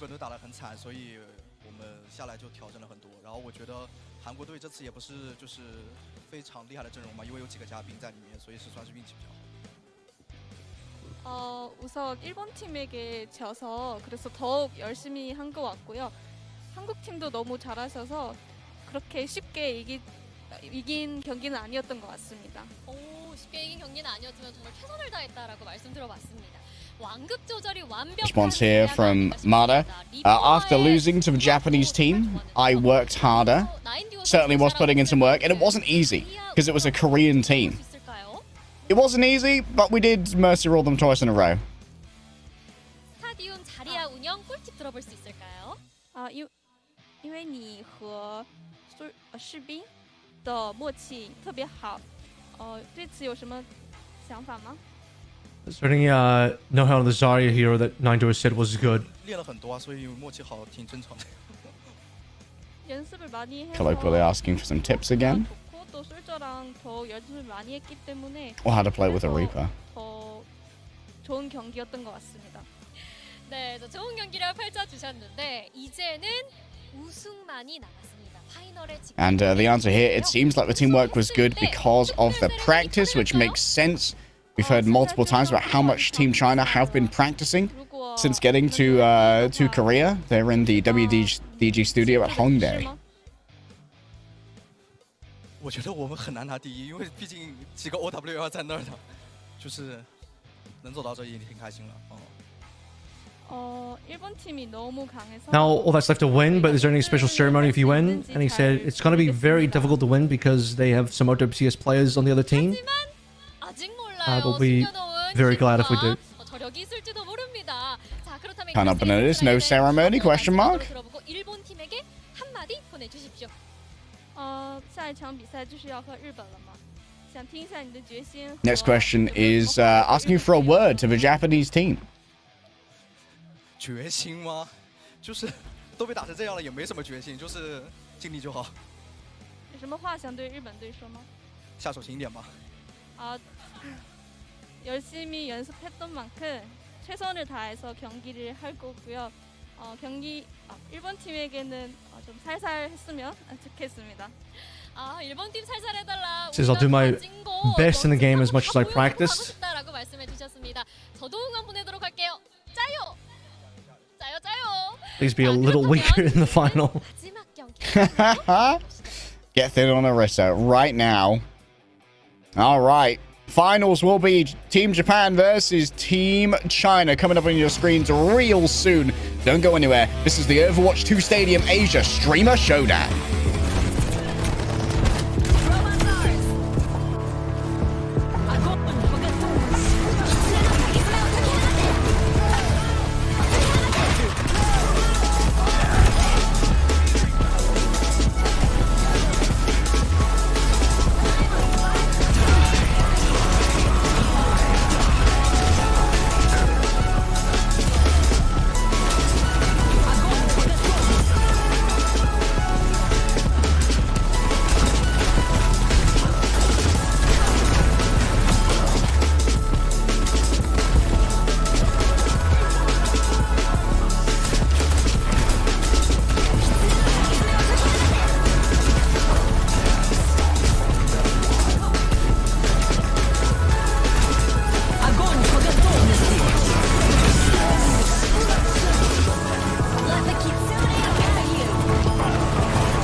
After back-to-back 3-0 Mercy Rule enacted wins from Team China over Team Korea, it's time for the grand finals here at the Overwatch 2 Stadium Asia Streamer Showdown. Team Japan versus Team China. Oh, Team Japan, they looked so strong early on. They've been able to wait in the wings as Team China easily swept aside Team Korea. As you said, 6-0 in overall maps. Mercy ruled twice. Team China, they finally found their speed, and it seems to be let MADA go press W, baby. I think nothing's going to change too much from either team here. We've seen what the best of China and Japan have to offer, and if anything from that opening game is to show, Japan got that one 4-1. But I tell you what, China has learned some lessons since then. They've changed up their composition, found a little bit more of what works, moved towards the Reaper, moved away from the Mei, and the team is looking much stronger. I think this developed Team China squad, after learning those lessons, might be able to put up a good fight now against Japan. Yeah, I think that they've definitely had their time. Like, they talked about how much they practiced. Now they're getting some real team time, figuring out just where the meta's lying. Obviously, like, they quickly acquiesced that, you know what, this Kiriko character, they're pretty good. We're going to move away from the Moira test that was done early against Team Japan. So I'm willing to go into this with a blank slate, thinking, you know what, Team China are coming into this pretty strong now, and they've managed to figure out their composition. They're not going to be running the Moira orbs anymore. This could be a lot closer than our first game, where they did actually take a round off of Team Japan as well. Yeah, got it in the earlier rounds as well, so they were able to sort of find an opportunity before things started to heat up a little too far. And too far, it looks like Finn ending things on 60k net worth, roughly 10 ahead of just about everyone else in the server, which is something that can happen once you just get into a ridiculous snowball. I think Finn actually ended even the first round, if memory serves correct. Was it 17 or 19k that he ended? It was something extreme like that, which, like, that is some of the most that I've ever seen any player individually end on. Yeah. Generational wealth. My Rockefeller Finn. Hashtag Zeta win. Unfortunately, we might be a little late for that. 19,249. Excuse me. That is I don't think I've seen somebody end with that much after one round before. It's actually unbelievable. Yeah, it was oh wow, that Finn art goes crazy. Big fan of that. And the awesome kanji on the foreground as well. But we've got some very talented artists in the crowd today. If you look very closely in the background, you'll see a very steady Eddie and a Kalios right next to him. He's so steady. Well, I'm charmed. Finn, I do believe it's actually named after the Adventure Time character from the. I believe so, actually. Yeah. The brief lore. I think that was alluded to in some San Francisco Shot content back in the day. So paying some homage to that. A lot of Finn fans. Obviously, during the interviews we did here, that a lot of the Team Korea fans were cheering for Team Japan on account of Finn, I believe, being half Korean, half Japanese. I was like the stream in Japanese, of course. And he's on a Japanese org for OWC as a Zeta division, as one of the premier Japanese organizations in esports, generally speaking. We'll be excited to see how things move for Team Japan in terms of where their comp goes. Does Tai end up playing the cast here? Is going to move towards the Genji again? The Genji look was actually pretty damn strong. Let's get ready for it. The finals. We're heading in. It's Team Japan versus Team China. What are we locked in for? A Junkrat. It's real.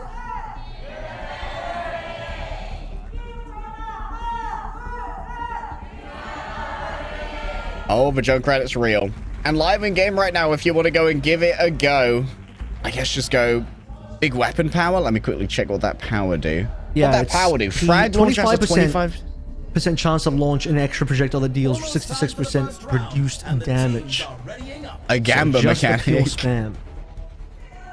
Kinda. Nico loves a Gamba. It does throw in a lot of it's a raw DPS increase. You do enjoy those? Yeah. Jamlee going down the soldier biotic field route.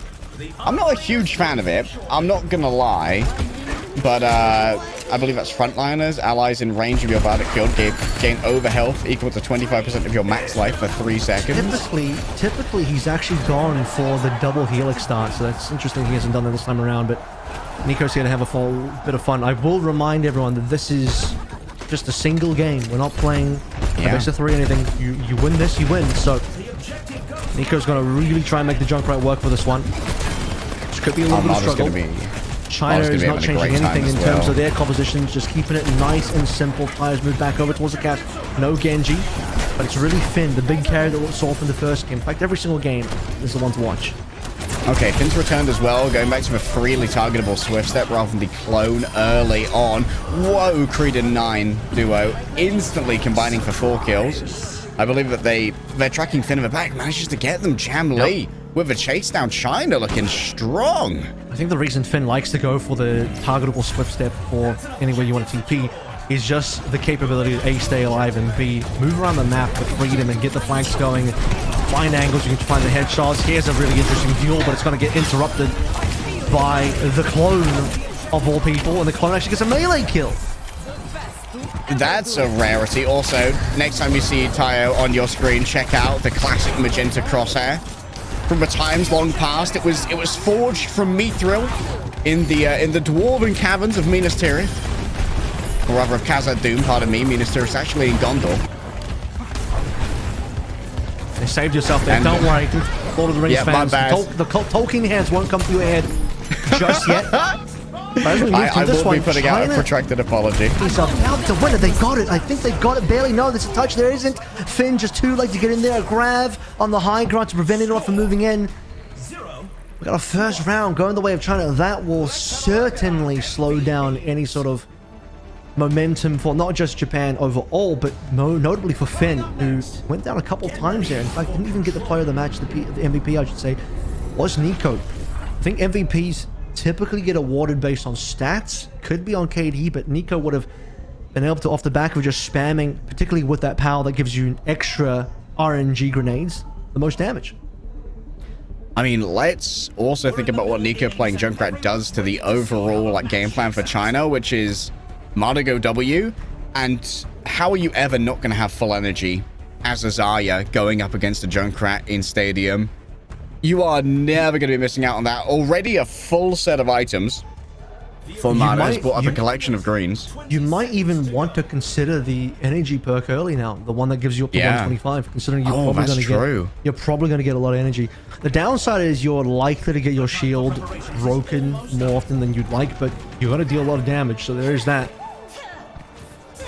Well, 61.8 versus 55k, so cheeky little nearly 7k difference here with 3 bounties on board. Lots to be earned here. Notably, this is actually the, I believe this was the map that got taken off of Japan last time when Japan managed to pick up their 1. I think that was down to 9duo's early pick onto Finn, who was playing up on one of his areas. Nico, though, is going to make entering this zone super hard, though. The frag launcher. Oh, Tayo being picked up early. 9duo is getting so much value out of the flank. Honestly, the swap over onto the Reaper here from 9duo has been generational for Team China. They've been feasting off the back of these Hellfire shotguns. Nico's got one back onto Creed, so there's at least going to be a slight turnaround, but the point looks like it will go the way of China. Finn, the last one alive. He is going to get away with his life. That's the good news about being able to TP anywhere you want. Nico saved by a bubble. Going to force 9duo back, but on the back end, Muzi finds a straight headshot that's going to leave Finn with a late respawn. All right, mini grab ready to go once again as well. Pulls players into the line of fire. Ryan still up to 100 charge, and even playing more of a supportive Zarya, you still got to fear the Reaper that the Zarya becomes with 100 energy. Let's see how the builds diverge in our third round, but MADA and Ryan, at least for the time being, have basically the same build to begin with. MADA going down here will cause some problems. Tank advantage going the way of Japan. I believe that will also be a bounty picked up. Yeah, big catch early there onto the teleporting Reaper as well. YamatoN managed to go too far elsewhere. Jamlee's managed to pick up 2, and Finn's under siege in the back. Yeah, they managed to pick up Creed, but 9 is still again third-partying this. The rate of fire is so high right now. Ryan can't stand up to this one. 9 might be able to do it all by themselves. MADA has made it back, but the remainder of Team China have already fallen away, and we're just so close to the Japanese spawn. I believe I hear a Riptire approaching right now. 9 caught on the back end of their TP. The zoning power was strong. Jamlee manages to grab that one, but feels like Japan just have too much of an advantage when it comes to their spawns here. Yeah, typically, like we do see in Clash of Old, this point will always be defender-sided. It is capable over the attacking side, but you do have to get quite a decent advantage. I'm not too sure Muzi really wants to be this deep and is going to get punished for it. Received a bubble for help, but you want to be able to reset into a 5 versus 5 for midpoint, and some mistakes here critically from Team China to leave them 2 members down. Yeah, a bit of a tactical feed, unfortunately. Too far forward, unable to get a clean disengage, and now you are having to siege into the Junkrat. Trying to get through these chokes against that frag launcher can be so difficult.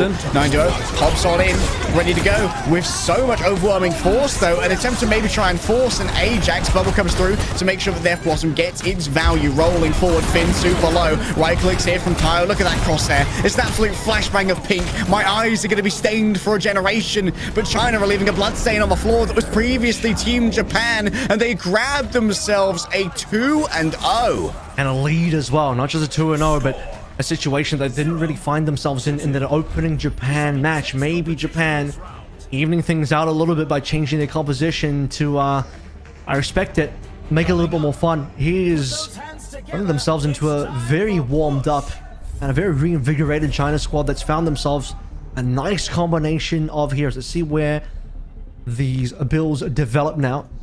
It's going to be Big Bang for Nico, picked up with his secondary power. Frag launcher shot bounces, projectile size increased by 33%, which works well. The 2 frag, 2 furious, because the extra 25% additional frags will also have their, after bouncing, of course, projectile size increased. Yeah, that's highly valuable. I'm looking to see where MADA pivots with their second here. As we said before, the 150 energy, or even the piercing beam could be pretty good. We're going to go for a pre-workout. Okay, so a lot more staying power for MADA. This means you gain weapon lifesteal and ability lifesteal, which isn't quite as relevant. But you gain weapon lifesteal up to 15% of your energy. And given that MADA's kind of building into their weapon power a little bit here, already has the Phasmic Flux for great overall survivability, it's going to be very difficult to try and take down a high energy Zarya. They're just going to be healing so much from their own primary fire. Muzi went for epic item to increase healing of Fuda speed 100%. Creed already coming through with Jamlee on. Actually, 3 of them went for Phantasmal Flux. The Zarya of MADA included. So a very safe opening epic that you really can do no wrong with. Finn will always be following the same build that we've seen time and time again. And he'll need to be the big carry now to step things up. He is barely holding as the lead in the server on highest net worth. But as a reminder, in our first game that we saw with Japan versus China, Finn was already like a lot ahead. This time around, he gets Creed down, Tayo getting MADA, and it's a Japan lead. Yeah, the second that Finn's on that off angle as well, just so much space is made from how much of a threat you have to be. It's going to be their clone there, taking down Muzi as Kiriko's come from both sides onto a third Kiriko. Oh, it's disgusting. Look at it. Wake up, honey. New man-made horrors beyond our comprehension just dropped.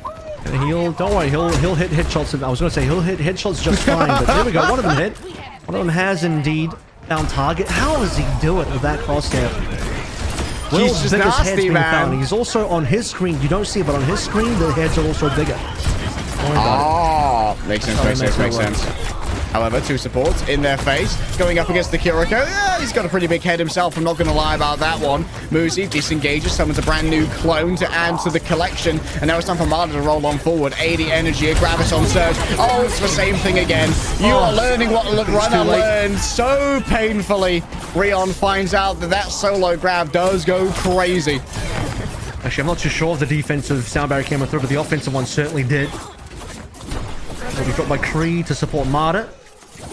Now, I'll figure out when YamatoN's POV comes back if that end up being used or not. Might not even have it, actually. But Finn taken down a clone early enough. A couple flankers. Nope, it's actually just Finn with his clone flanking, causing a few problems in the back line. Finn's lost the Kiriko economy lead as well, which might be very interesting here. Oh, Finn. You can't do it to him, Finn. This again? It feels like this happens every single time. Bro's just so devious. He's getting his licks in. Free push on the cart. And this was with essentially a wild fight coming from China as well. Here comes the cavalry. Oh, he snuck in so many extra meters. And look, how do you even punish him right now? They try and find it, but they just can't. It's so difficult. And despite China kind of winning that fight, they're going to get no progress out of that one. So it's just sneaky business, but playing the objective for Finn is what will get you the win. All right, 9-2 doing their best to play rear guard on the bot here. Oh, that's a nasty flashbang. Cannot fade out of that one. The Wraith Walk, it does nothing. MADA's got no HP to try and survive this one. China falling apart at the seams when faced with the magenta crosshair of doom. Now, this is where things are getting a little wild. Time's going to run out here. One final push to come on in. There won't be a touch. Just too far away for the respawns as Tayo cleaned everybody up. Japan bounces back. We knew this one was going to get more interesting. It already got interesting given that China had that 2-0 to start with, which is something they didn't get first time around versus Japan. Time to face off in control. Yeah, seemed like getting that second perk, getting the clone on deck. That's the spike for Finn, who is only 200 ahead in terms of stadium cash from their counterpart. But YamatoN managed to walk away there with the MVP. So they're going to be getting a little bit of a bump in the stadium cash. We've outlined before that we're not huge fans of Lucio getting the MVP. Usually you want to get that extra cash on a more carry-worthy hero. Maybe a conduit picked up for Finn here, the second purple item. Prevent 15% of incoming damage instead and take that prevented damage over 3 seconds. So going a little bit defensive here. Typically, I think we see Finn play a lot more offensive. Ammo being picked up there, you can see, for Nico's Junkrat. And the other side, starting to see a lot more utility for the side of Muzi. Creed's on double purples here at the moment. And the new one, I believe, was the Miracle Fusion Drive. Using ability to restore 50 armor or shields over 2 seconds. So, one more defensive ones coming on through. Finn's now starting to get away with this. You can start to see based on the money. A 31.2. Muzi's done a lot, though, on the other side, mind you. Yeah. Muzi's playing it a lot more conservative, you know. Doesn't have the free-forming teleport with the Swift Step. Instead, just sticking to the team. Still has the clone, but also has the Tuzu. Try and do a little bit more peeling. What? Oh, that's only a Kiri. I got again, Avril. Curses. Drat. Won't be the last one. I think there'll be one more for you here. There we go. Another Kiriko clone down. I'm doing my best to catch up. Clone and clone action next up. And then another clone. Oh boy. My actual kill feed pollution. Can we get the EPA on this? Local laws, maybe an ordinance? All right, running them down with the soldier. Jamlee getting involved there. That was yet another Kiriko clone, by the way. And MADA just doing their best to survive here against Rion. Gets up to 73 energy, which is not bad heading into the next fight. Got a lot of ult charge, though. That's the thing. We're going to see a potentially quite quick grab coming on through, which he is not afraid to just kind of pull out into the opposing Zarya. The clone spam is keeping things interesting here in terms of targets for China to shoot. Yep, still got that practice range going. It's a practice range just like Slack though. That's a big grab. Oh my goodness. MADA delivers on that one. And the Muzi's there with the cleanup. Nasty stuff. This is the Zarya carry we were talking about. This is what got Team Korea double mercied. Yeah, that is the thing as well. Previously for Japan, Ryan was not quite on the carry side. Others are even in that Japan versus China game. Ryan falling waywardly to the power that MADA was able to bring in the Zarya mirror. You can see the difference is about 6k in net worth between MADA and Ryan, but much more, it is the power of Tayo and Finn. Ryan's down early. YamatoN doesn't quite get a save. Yeah, can be saved by that Sound barrier. Nico has no idea but the Reaper is here. That seems personal. I'm not gonna lie. Yep, last fight, one player over here. Of course, it's going to be Finn, still playing within the Kitsune Rush. So it's going to be teleport after teleport coming on through. Swift steps are resetting real fast, and that means the clones are coming through real fast as well. And now it's going to be Velucio on deck. Finn finally taken down. The true Finn, the master of illusions, has been punched in the head by China, who get themselves a third round. Now, this is now match point found for China, 3-1. This is going to be a potential look at a 4-1 finish if China can just clean it up. 40k apiece for our MVPs between Finn and MADA do look like, by the way, currently the most dangerous players on their respective teams. Finn, we've seen how oppressive this Kiriko has been before, but his team is kind of falling around him. And despite what Finn is capable of doing on his lonesome, it is still a team game, and if you're consistently down teammates, you're not going to have too much fun here. So, can Finn do enough to carry as we move into our 5th round, and you can start picking up your extra powers now? Ryan needs to be able to hold his own, staying alive a lot more. We need to see some more damage support coming through from Nico and Tayo to get these trades as well, such that it's not just Ryan falling every single fight. Yeah, Finn going to have a lot more carry potential off the back of a cooldown reduction. It's going to be coming from headshots now, courtesy of the new perk picked up. Ryan needs to pick their 3rd perk here. Maybe a little bit reticent. We did see Rip Roll come through for Nico, which allows him to enter his own Riptide, by the way, 20% ultimate reduction costs, and he gets launched out of his Riptide when it explodes, which, by the way, launches you upwards in the sky, and that can combo with a couple of other powers and no limits here for MADA as well. Or 55% weapon power, and going up against a Junkrat with no charge. I'm officially afraid of MADA right now. He knows he he's may in a have power just become position. Thanos. He knows he's in a power position to potentially carry this one through, and he's not afraid to show it. So right now, he's the dangerous player that has to be concerning for the side of Japan to work against. I found out the hard way, trust me. I've tried to play Junkrat, and if the other team has Azari and you're just feeding energy over, it's a tough potential game to play into.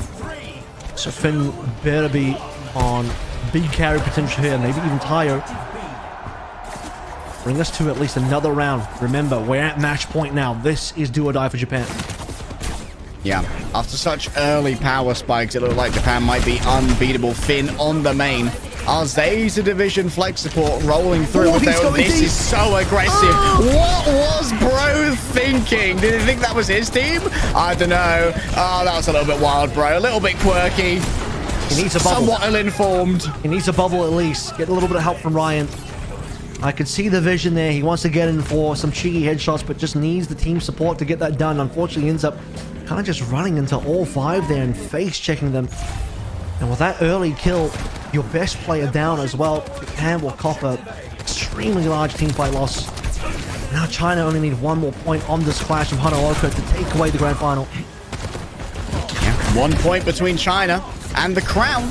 They would love to grab it after losing to Japan earlier on. Kiriko, the clone, falls down. Finn, once again, getting chased down. And that's going to be Velucio coming in as well. Yet another clone claimed. And that's going to be MADA on the chase. Oh, no, not able to convert on the right click. Oh, the hammer doesn't get it done. That's going to be a quick bubble coming through still. Tayo falls on down. And it seems like China, they are just absolutely domineering this point right now. A retake coming through. Sound barrier met by Sound barrier. Every single one going the way of China. Overwhelmed here is Ryan. MADA just has so much energy to work with. That's going to be a personal Riptide delivered. Nico got the main target, yes, but China still have 4 players to try and work with, and no one from Japan can touch. That's going to be China claiming the event. My goodness, they actually done it. Japan got caught napping. They changed things up a little bit. Had a little bit of a break as they waited for the back-to-back Team China versus Team Korea matches, and using that time, China warmed up, the engines ready to go. Tires hot as they get into pole position to finish us out 4-1. Look, Japan had their own 4-1 twice in a row. They looked unbeatable. Finn was looking like he was going to be the MVP of the entire show today. Team China really brought that back with force. Man, they got 2-0 to start things out with and only a single round in response from Korea in the final. Unbelievable. Like, the adaptation just went great. 9-duo got some really big value on the Reaper in so many of those matches as well, but what a superstar MADA was. I mean, to be fair, sometimes you get a little bit of an assist from your enemy picking Junkrat, so thanks for that one. And 9-duo is going to be walking away with our player of the match here. That's acceptable. Like, 9-duo was getting a lot done. Like, we had a bunch of clutches on the Reaper as well. I believe we almost saw an entire 5k towards the end of a Temple of Anubis. So I'm a big fan of this one. The 9-duo pivot to Reaper really changed around China's fortunes. Yeah, I mean, in the actual game itself, but also just generally over the arc of our entire one-day tournament here. The change from the Mei onto the Reaper, super impactful. Kind of said it early, none of the Meis really impressed that much. The Meis were kind of an annoyance to deal with at most, and outside of some cheeky headshots on the right clicks that 9-duo was able to find versus Finn earlier on in that opening game, on that, the Mei kind of fell off. So the change to the Reaper overall in the past 3 games finals included has just been a little bit more than what Japan was ready to deal with. So a big shutdown here in terms of 9-duo, putting the pressure onto Ryan, because you see these solo kills coming in, but even beyond that, the fact that MADA was already a bit of a carry Zarya, outplaying the other 2 tanks we had in this one-day tournament between Runner and Ryan. I think you pair that with bubbles on a Reaper, and the Reaper putting extra pressure on the Zarya, and you just have a huge tank gap being created that China can then take advantage of. Yeah. Absolutely massive performances. I agree. Like, the tank gap seemed crazy, but also credit to Muzi as well, pivoting over onto the Kiriko. Finn never got that far ahead in economy. At multiple points, Muzi was ahead in economy, and when Finn finally started to get rolling, Muzi was still there within like 1k in terms of like the differential. And compare that to like MADA versus Ryan, MADA was like at some point like 8k ahead. Like an entire purple item ahead of their counterpart, which is a wild Zarya economy gap. Yeah, I believe we end at about 42k, 42.1 for Finn as the highest in his team, but ended with a couple members of the other team higher. Muzi was higher at 44, just by about 2k, and MADA as well at 43.5, so about 1.5, 1.4k ahead of Finn. And for sure, that ended up being quite the tank gap, as it was about 11,000 ahead between MADA and Ryan and the rest of the team. As we kind of saw from Finn, one player won't win you the game. Although that kind of did happen in the first game. This time around, one player isn't going to be able to win you the game. And with that, Team China, the superior teamwork will come on through as we'll head over to the winners' interviews. 3위, 2위, 1위 순으로 시상을 진행해 보도록 하겠습니다. 자, 먼저 3위 팀에 대한 시상을 진행하겠습니다. 3위를 차지한 팀 코리아입니다. Our third place award to begin with to Team Korea. 박수로 맞이해 주시기 바라겠습니다. That blaze is gorgeous, by the way. I love that color. 이번 동아시아 스트리머 대전 3위를 차지한 팀 코리아에게는 $15,000. Not bad for third place. 자, 앞에 보시면서 포토 타임도 한번 갖도록 하겠고요. And some decent rounds in there. A few struggles. We got to see the ryujehong Ana at least one time. We got to see Tobi Lucio every game, which is always a treat. Alright, we'll head to the third place interview. 좀 어떠셨어요? 소감 좀 말씀해 주세요. 오늘 또 스타디움 이벤트 매치도 한정이 진행을 하면서 또 오버워치 2의 또 색다른 면모를 또 본 것 같습니다. 그리고 이제 중국 팀 The question here, please tell us how you feel about receiving the Medal of Honor. This, of course, also directed towards Medal of Honor. 오늘 겐지 플레이를 굉장히 오랜만에 보여주셨어요. 네. 좀 어떠셨어요? 저 리퍼하고 싶어졌어요. She says it was fun to see a different game in which everyone seems to have prepared hard. 마지막으로 팬분들께 한 말씀 부탁드리겠습니다. 또 오늘 또 찾아주신 모든 분들 그리고 또 시청해 They said, I wanted to be Reaper. 감사드리고요. Did someone intervene? 고맙습니다. 명훈님에게 큰 박수 부탁드리겠습니다. Finally, a word to the fans. 자, 다음으로 이제 울프님과 이야기를 나눠볼 텐데, 울프님 소감 한 말씀 부탁드리겠습니다. He says, I thank everyone who watched, and I will come back with a better image on my personal broadcast as well. No, check out the Medal of Honor streams. 열심히 했습니다. Next up, talking to Wolf. Please tell us your thoughts. General question. 너무 즐겁게 게임을 했었고요. 아무래도 정통 오버워치보다는 좀 여러 가지 빌드나 이런 거를 구성하는 재미가 또 있었어가지고 네, 굉장히 재밌게 했던 것 같습니다. 아 그렇군요. 카메라 Wolf responds, but I had so much fun today, but I'm sorry for showing my shortcomings. 감사하고요. 저희 더 열심히 해서 다음에 또 이런 기회가 주어진다면 다음에는 꼭 두드려 패보겠습니다. 울프 선수에게 큰 박수 부탁드리겠습니다. Then asked for thoughts on Stadium. Wolf responded it was a different kind of fun than regular Overwatch 2, and finally asked for a word to the fans. 지금 생각이 잘 안 나요. 너무 두들겨 맞아가지고. 진짜 자리야 할 때 옆에 쳐다보면. This is I'll participate in this opportunity again next time. Please look forward to it. And a question of Runner for his thoughts as well. Runner responds, I've been through so much that I can't remember. I was so scared of Reaper and Zarya. Relatable, bud. If I was face down with the MADA Zarya and the 9-duo Reaper, I might also pee my pants. 제가 펀치 디바 준비했는데 펀치가 파워가 아예 없었어요. 진짜 밉습니다 블리자드 진짜. Next question is, I saw you practicing, and it seems like a shame that D.Va was nerfed. 만약에 디바가 너프가 안 됐다면 오늘 경기 좀 달라졌을 거다. 그죠 이게 뽀록 자폭이 맛있어요. 태연이의 격발기. He said he practiced D.Va a lot, and it's a shame. 아무것도 못하고 죽거든요. 그거 보여주려고 그랬는데 It could have been our D.Va Warlord. 아쉽게 됐습니다. 다음번에 진짜 기대 많이 하도록. I don't know how D.Va would have wanted to win to Zarya anyway, so maybe Yeah. 팬분들께 한 말씀 부탁드리겠습니다. If she had been nerfed, I would have won. I wanted to show it with Nerf Viz. Of course, one of the big D.Va nerfs was in the self-destruct. 승리하신 우리 일본 팀.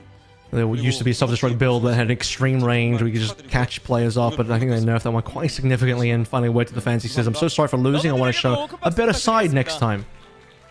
And he says, I think both Japan and China are doing well. 저는 사실 토비 선수가 좀 더 익숙하기 때문에 토비 선수 오늘 좀 어떠셨어요?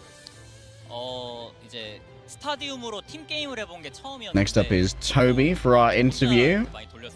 Asking Toby, how were your feelings today? 그 인터뷰 영상에서도 봤듯이 재용이 형이 참가하게 됐습니다라는 이야기가 있었어요. 오늘 같이 좀 게임을 굉장히 오랜만에 한 걸로 알고 있는데 어떠셨어요? Toby weighs in, says it's been a while since I played a team game, so I felt a different kind of fun. 옛날 생각나고 좋았습니다. Certainly nice to see Toby duoing with ryujehong again.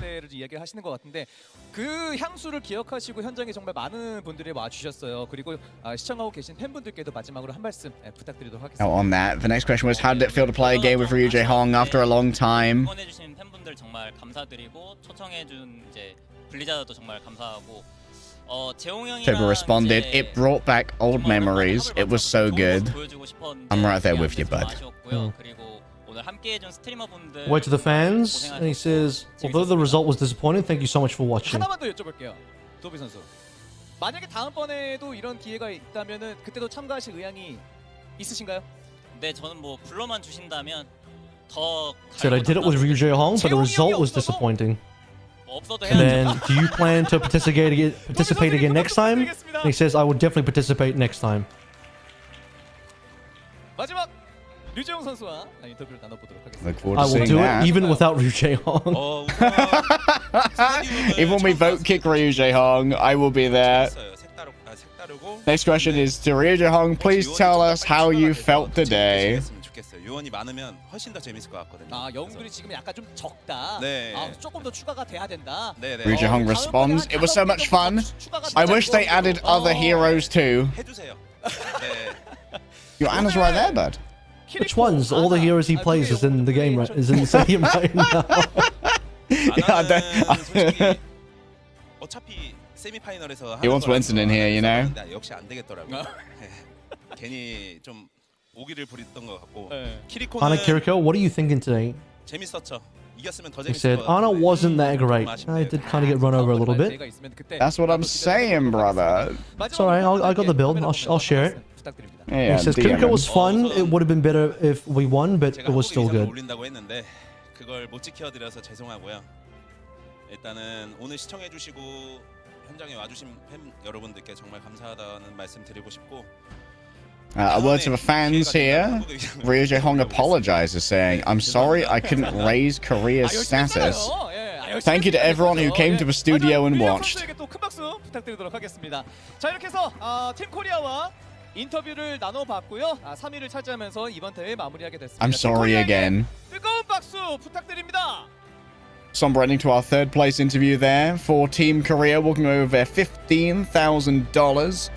We'll now have our second place interview. 3위 시상을 끝마쳤고요. 이제 2위 시상을 진행해 보도록 하겠습니다. 이번 오버워치 스타디움 동아시아 스트리머 대전 2위를 차지한 팀입니다. 팀 자편입니다.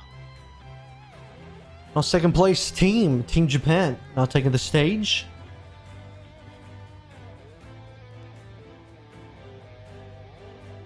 Some would argue this kind of went like the opposite of power rankings in terms of where teams ended up placing. $15,000 for second place as well.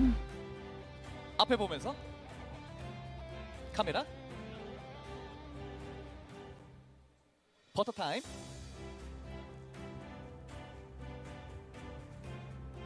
오케이. 예. Getting their official photo taken. 간단하게 좀 이야기를 좀 나눠볼 텐데요. 먼저 니코 선수 소감 좀 물어보고 싶은데요. 소감이 어떤지? 고소감 오네가이시마스. 니코. Want a question for Nico? 니코 여기 있어요. 니코. 고소감 오네가이시마스. Nico, please tell us your thoughts. いやー今回ねちょっと優勝するつもりで来たんですけど最後負けちゃってねめっちゃ悔しいです 오늘 우승하러 왔는데 마지막에 져버려서 정말 아쉽습니다. 정크렛에 대한 생각을 좀 듣고 싶은데 정크렛 어땠는지 한번 I wanted to win today, but it's a shame that I lost in the end. についてちょっと聞きたいのですが。そうですね相手がラッシュ What do you think about Junkrat is the next question. 迷ってたんですよ Sure, Nico has some very fueled thoughts about this one. メイ選んだ時にまあジャンクで行くかってなってそこがちょっと今回の範囲でしたね 상대편이 다 대시 상대편이 막 들어오니까 들어오는 그런 부분들 때문에 많이 힘겨웠다. 픽을 메이랑 정크렛 중에 고민을 하고 있었는데 이제 그 중에서 이제 정크렛을 택하게 되었는데 생각보다 힘들었다고 합니다. 아 그렇군요. So, what do you think about Junkrat? 부탁드리겠습니다. It's like an extended He answer. says, I was thinking about it with May because it was a combination that was close to the opponent, but it was a bit disappointing. Next 타이어. 예 소감 한번 들어보도록 하겠습니다. ご紹介お願いします。はいOkay, Tayo, please tell us your thoughts. 珍しいメンバーで戦えたのがすごい嬉しかったです。 비록 지긴 했지만 자주 보지 못하는 이런 멤버로 이렇게 싸울 수 있게 되어서 아주 기뻤다고 하십니다. 아 그렇군요. 이렇게 팀 결성되는 게 사실 쉽지가 않은데 이런 대회를 통해서 함께 합을 맞출 수 있어서 너무 좋았다라고 또 이렇게 타이어 선수가 또 이야기를 했습니다. 오늘 경기 펼치면서 겐지, 캐서디 이렇게 두 개의 영웅을 플레이했는데 Says, tell us your thoughts, and he says, even though we lost, it was fun to be with teammates we don't get to see often. させていただいたゲンジとキャサディについてちょっと聞きたいのですが。 The next question is, what do you think about Genji and Cassidy today? Two iconic heroes for Tayo, certainly. 겐지는 좀 캐리를 보여드렸는데 캐서디는 그렇지 못했던 것 같아서 좀 더 연습해가지고 분발해서 다음 기회가 있다면 또 대회에서 멋진 모습 보여드리도록 하겠습니다. 아 그렇군요. 아니 사실 오늘 우승을 하게 되면은 캐서디 그 세레머니 하겠다고 아까 인터뷰를 했던 걸로 기억하는데. Answers that the Genji was good, but Cassidy seems to need more practice. Definitely not a tighter crosshair. We need a bigger crosshair to make those heads bigger. 本当はしたかったんですけれども負けちゃったんでまた次回にお預けです。 그거 사실은 너무 하고 싶었는데. I heard that if you win today, you were going to show a ceremony. 오케이 잠깐만요. 여러분들. Can't believe he lost just to dodge the ceremony. That's unfortunate. He says, I really wanted to do it, but I lost, so I can't show it to you. 한 번 더 큰 소리 원하십니까? Come on, do the Genji thing again. Okay. Do the raw. And now says, do you want to see it? There it is. Let's go. Oh, little combat roll into a fan the hammer. Dropped both his glasses and his phone, as is standard for a Cassidy. Evan saying thank you. 리온. はいはいはいはい。아, 소감 좀 부탁드리겠습니다. 感想お願いします。生きてる時間より死んでる時間の方が長かったです。めちゃめちゃ強かったです。 Asking for thoughts from a tank player. 안 들렸나요? Ryan? 아, 그러면 한 번 더. 리온. 통역사분에게 여기 生きてる時間より死んでる時間の方が長かったです。 아, 살아있던 시간보다 죽어있던 시간이 더 길었던 것 같습니다. 무슨 소리예요, 리온? 아니 그런 이야기, 그런 거 아니었는데 사실 그 전까지 Seems like I've been dead longer than I've been alive. It was a bit of a rough game, I will be honest. Yeah, that's a rough one. That's crazy. いや、俺いましたかね。 Really felt like I had solo heal Lucia for a while. Next question is, what do you think about Zarya today? Good job, Leon. Thank you. 자, 마지막으로 팬분들께 한 말씀 부탁드리겠습니다. Says, was I playing a game? はい、負けてしまったんですけども、すごいスタジアムモードすごい楽しかったので、ぜひ皆さん。Rion's funny, man. ありがとうございました。 리온 선수에게도 큰 박수 부탁드리겠습니다. Thank you so much as the word to the fans 피는 there. 마지막에 합시다 우리. 피는 마지막에 하고 야마톤. 오케이. 야마톤 선수에게도 소감 좀 한번 물어주시면 감사하겠습니다. Okay, moving on to YamatoN now, asking for YamatoN's thoughts. 僕基本メインサポートなことが多かったんですけど、なんかいつも自分が救われない側だったんですけど、救われない人が目の前にいた時に結構救えなかったことの方がきついんだなって思いましたね。ありがとうございました。 서포터 역할로서 가끔은 아무래도 도움받지 못하는 경우도 있었는데 오늘 눈앞에서 서포터에게 도움받지 못하는 장면을 목격하고 나니 그쪽이 더 마음이 아팠다고 하십니다. 아, 그렇군요. 좀 여러 가지 생각을 많이 좀 하셨던 것 같아요. 자, 야마톤 선수도 현장에 계신 분들 그리고 이제 팬분들이 많이 보고 계실 것 같아요. 팬분들께도 마지막으로 한 말씀 부탁드리겠습니다. ファンの皆さんに一言お願いします。 The answer to his thoughts is, as the main supporter, there were times that I didn't receive any help, and it broke my heart to think about the other team members. No help. No help at all. And finally, a word to the fans is requested. And YamatoN says that even though I lost in the end, thank you for watching over me. 오늘 경기 좀 어땠나요? 初めてスタジアム And now for Finn. 初めて結構面白くて新しいちょっとプレイ方もできて本当に面白かったです. 처음 스타디움을 했는데 좀 새로운 방법으로도 게임을 하고 이제 또 엄청 재밌으니까 다들 체험 많이 해보세요. 이 키리코 빌드로. 그렇군요. It was my first time experiencing Stadium. 편하죠. It was fun because it was a new game, so I hope everyone tries it. 선수로서 여러 가지 보여줬었던 핀 선수인데 오늘은 진짜 스트리머로서 지금 참가를 Prepare to have your stadium games filled with clone Kirikos. 가 또 있다고 하면은 그때도 참가하실 의향이 있으신가요?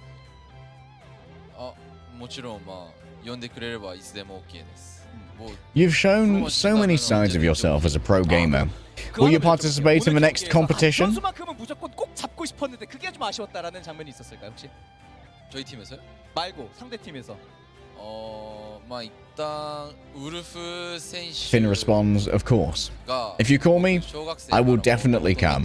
Like Reinhardt receiving the Overwatch recall, Finn will appear.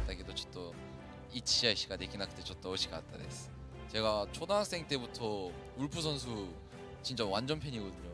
Am I reading that translation correctly? Is this just a statement? I wanted to kill this player today? 너무 아쉬움이 남습니다.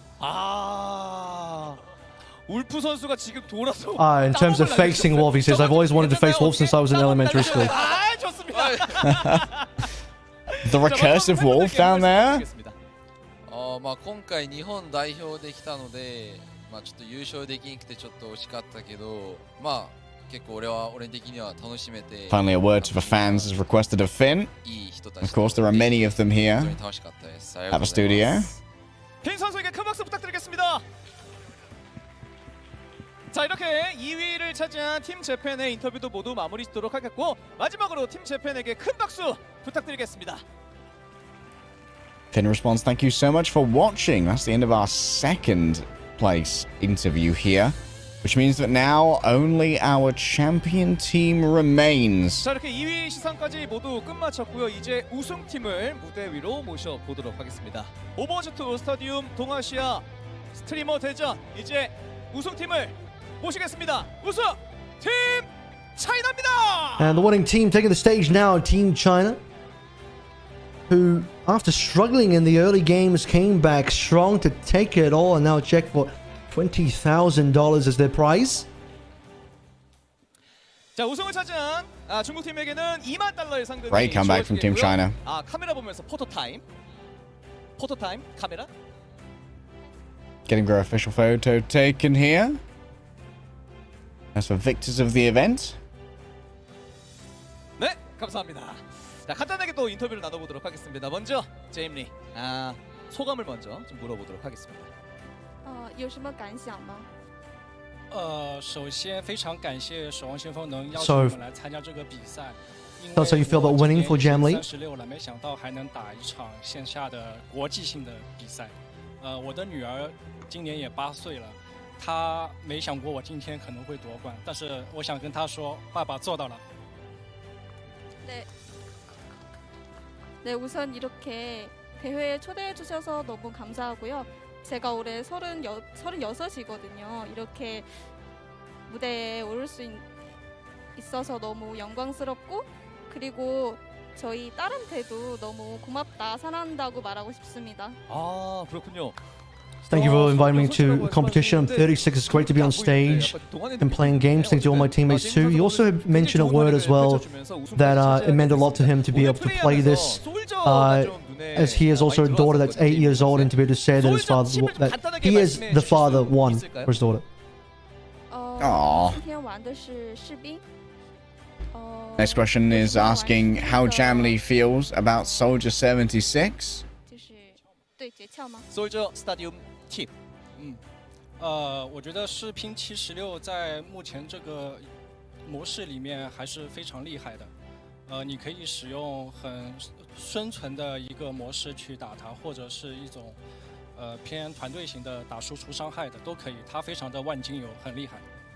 It says the soldier is really strong in stadium, very flexible here, that you can play in a multitude of different ways for damage or for more team play as well. We saw Jamlee, I believe, mostly pivoting into that team play aspect, kind of taking up the slack that you tend to have when you have a more aggressive Zarya who isn't saving as many bubbles for their teammates.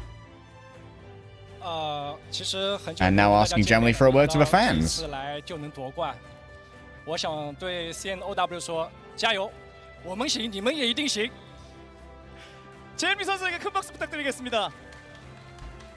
Says he wanted to dedicate this one to the Chinese Overwatch scene, and ended with a famous quote actually about leave, which is, if I can do it, you can too, which is one of the running catchphrases about leave, but is now more so describing the entire Chinese community. Great to evoke the Chinese goat. 자, 이렇게 제임리 선수와 지금 이야기를 나눠봤고, 다음 나인듀오 선수와 또 이야기를 나눠보도록 하겠습니다. 나인듀오. Okay, time to have a talk to 9duo, our Grand Finals MVP and resident Reaper merchant. 我现在感觉 Asking for 9duo's thoughts. 因为我现在觉得就是有点不真实，因为其实我们在赛前预测自己是第2名，所以我觉得我们能夺冠真的是有点不可思议。 She was actually quite surprised because they thought they were going to end up as second place. So, yeah, he is very grateful for being able to finish in first. 정말 불가사의인 것 같습니다. 오늘 나인듀오 선수가 리퍼 플레이가 상당히 좀 인상적이었었거든요. 팀적으로 어떤 이야기를 했는지 좀 그게 궁금합니다. 你今天做的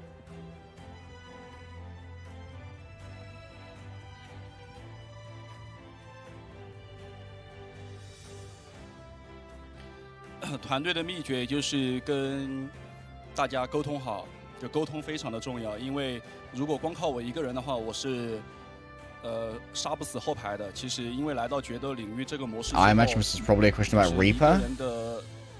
单点能力，会比普通模式差很多，所以我跟我的队友沟通做得很好。 He said the most important thing is teamwork and communication. On Reaper, I can't just take down the entire enemy team. I can't kill the backline on my own.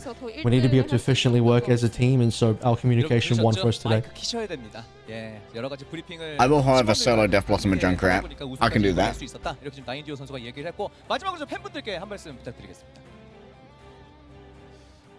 我想对粉丝说 And a word to the fans from 9duo. 是跟老李差不多吧，就相信 CNOW， 因为对所有的职业选手说，解说能做到，你们也能做到。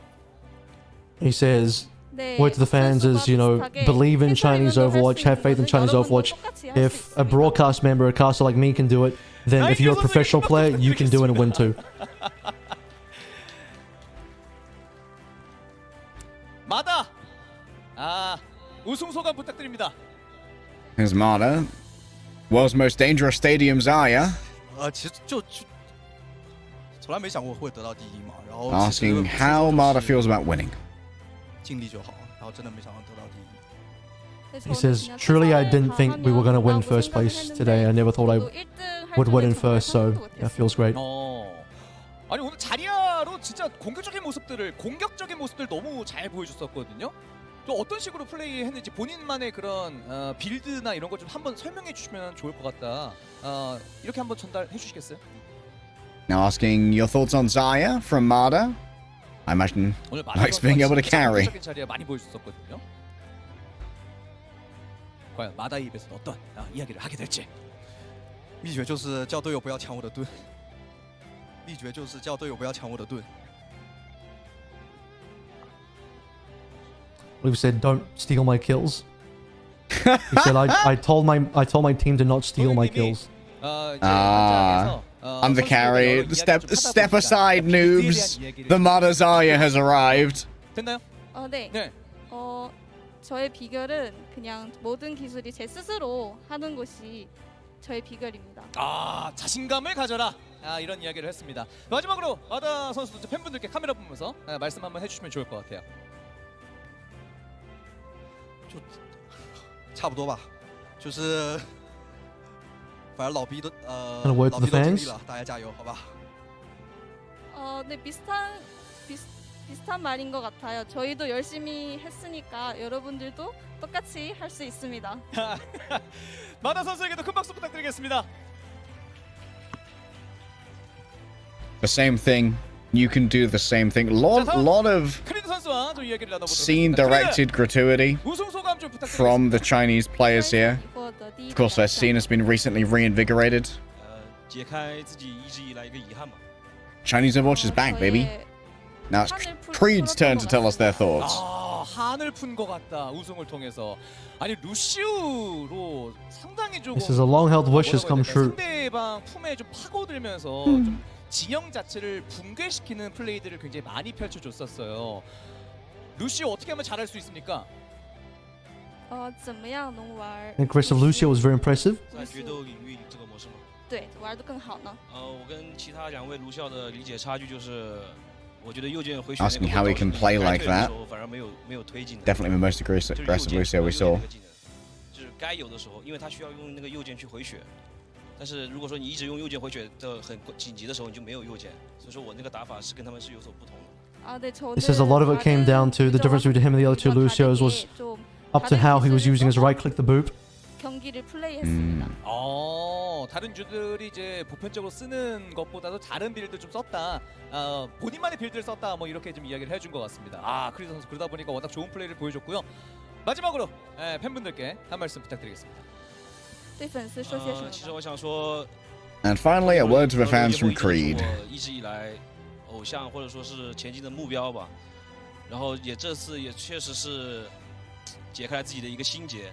然后后背我也会更加乐观的走下去。跟粉丝说的是感谢大家的最近一直陪我一直练这个决斗领域模式，感谢大家。 우선 토비 선수가 재용 선수님은 저의 롤모델이고 오늘도 볼 수 있어서 너무 좋았고요. 그리고 팬분들에게는 저와 함께 같이 경기를 하면서 저의 해설을 들으시고 너무 감사드리고 앞으로도 열심히 하겠습니다. 크리드 선수에게도 큰 박수 부탁드리겠습니다. This is Toby was my idol. It was great to see him. I really enjoyed being with the fans. I'll continue to work hard. 무지 우승 소감 부탁드리겠습니다. 说一下你的感想吧。我也是觉得我们上来能拿到这个冠军，其实是非常的不容易啊。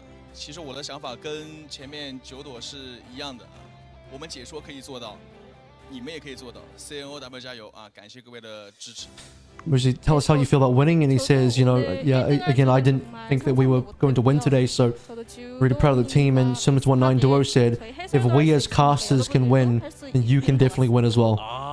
해설도 했으니까 여러분들도 할 수 있다. 근데 생각보다 해설이라고 하기에는 너무 뛰어난 실력을 가지고 있는 상태라서 다음 Gotta bring us in for one, Avril. 상황이 되겠는데 무지 선수가 오늘 그러니까 핀 선수의 If we win, 키리코 플레이가 maybe. 굉장히 좀 예리한 모습을 보여주긴 했지만 사실 무지 선수의 키리코도 굉장히 안정적인 모습을 보여줬었거든요. 키리코 어떤지 좀 I don't 한번 really force Anna, I'll be honest with you. 你作为今天的物质，非常做了一个非常好的比赛。你有什么觉得对于物质来说， How do you think your Kiriko went compared to the others? 为什么会赢呢？今天不管是韩国的物资选手，还是日本的物资，不管是ryujehong还是 Fin， 我觉得我肯定都是打不过的。然后我就不会单独去跟他1对1，所以我们队伍的策略就是说，把资源给到队伍的其他核心单位，比如说我们的死神，就是会不跟他们打1对1，然后我会去保住队友去赢比赛。 And his answer was, I don't think I'm actually as good as either Finn or ryujehong, so my plan was to mostly support my team, not to take 1v1 fights, not to take fights I don't think I can win, but to help enable my teammates like the Reaper, like 9duo's Reaper, to be able to win for the team. 다양한 전략을 했습니다. 그렇군요. 자, 마지막으로 Smart gaming. 카메라 보면서 팬분들께 And then probably a word to the fans. 有什么对粉丝要说的吗？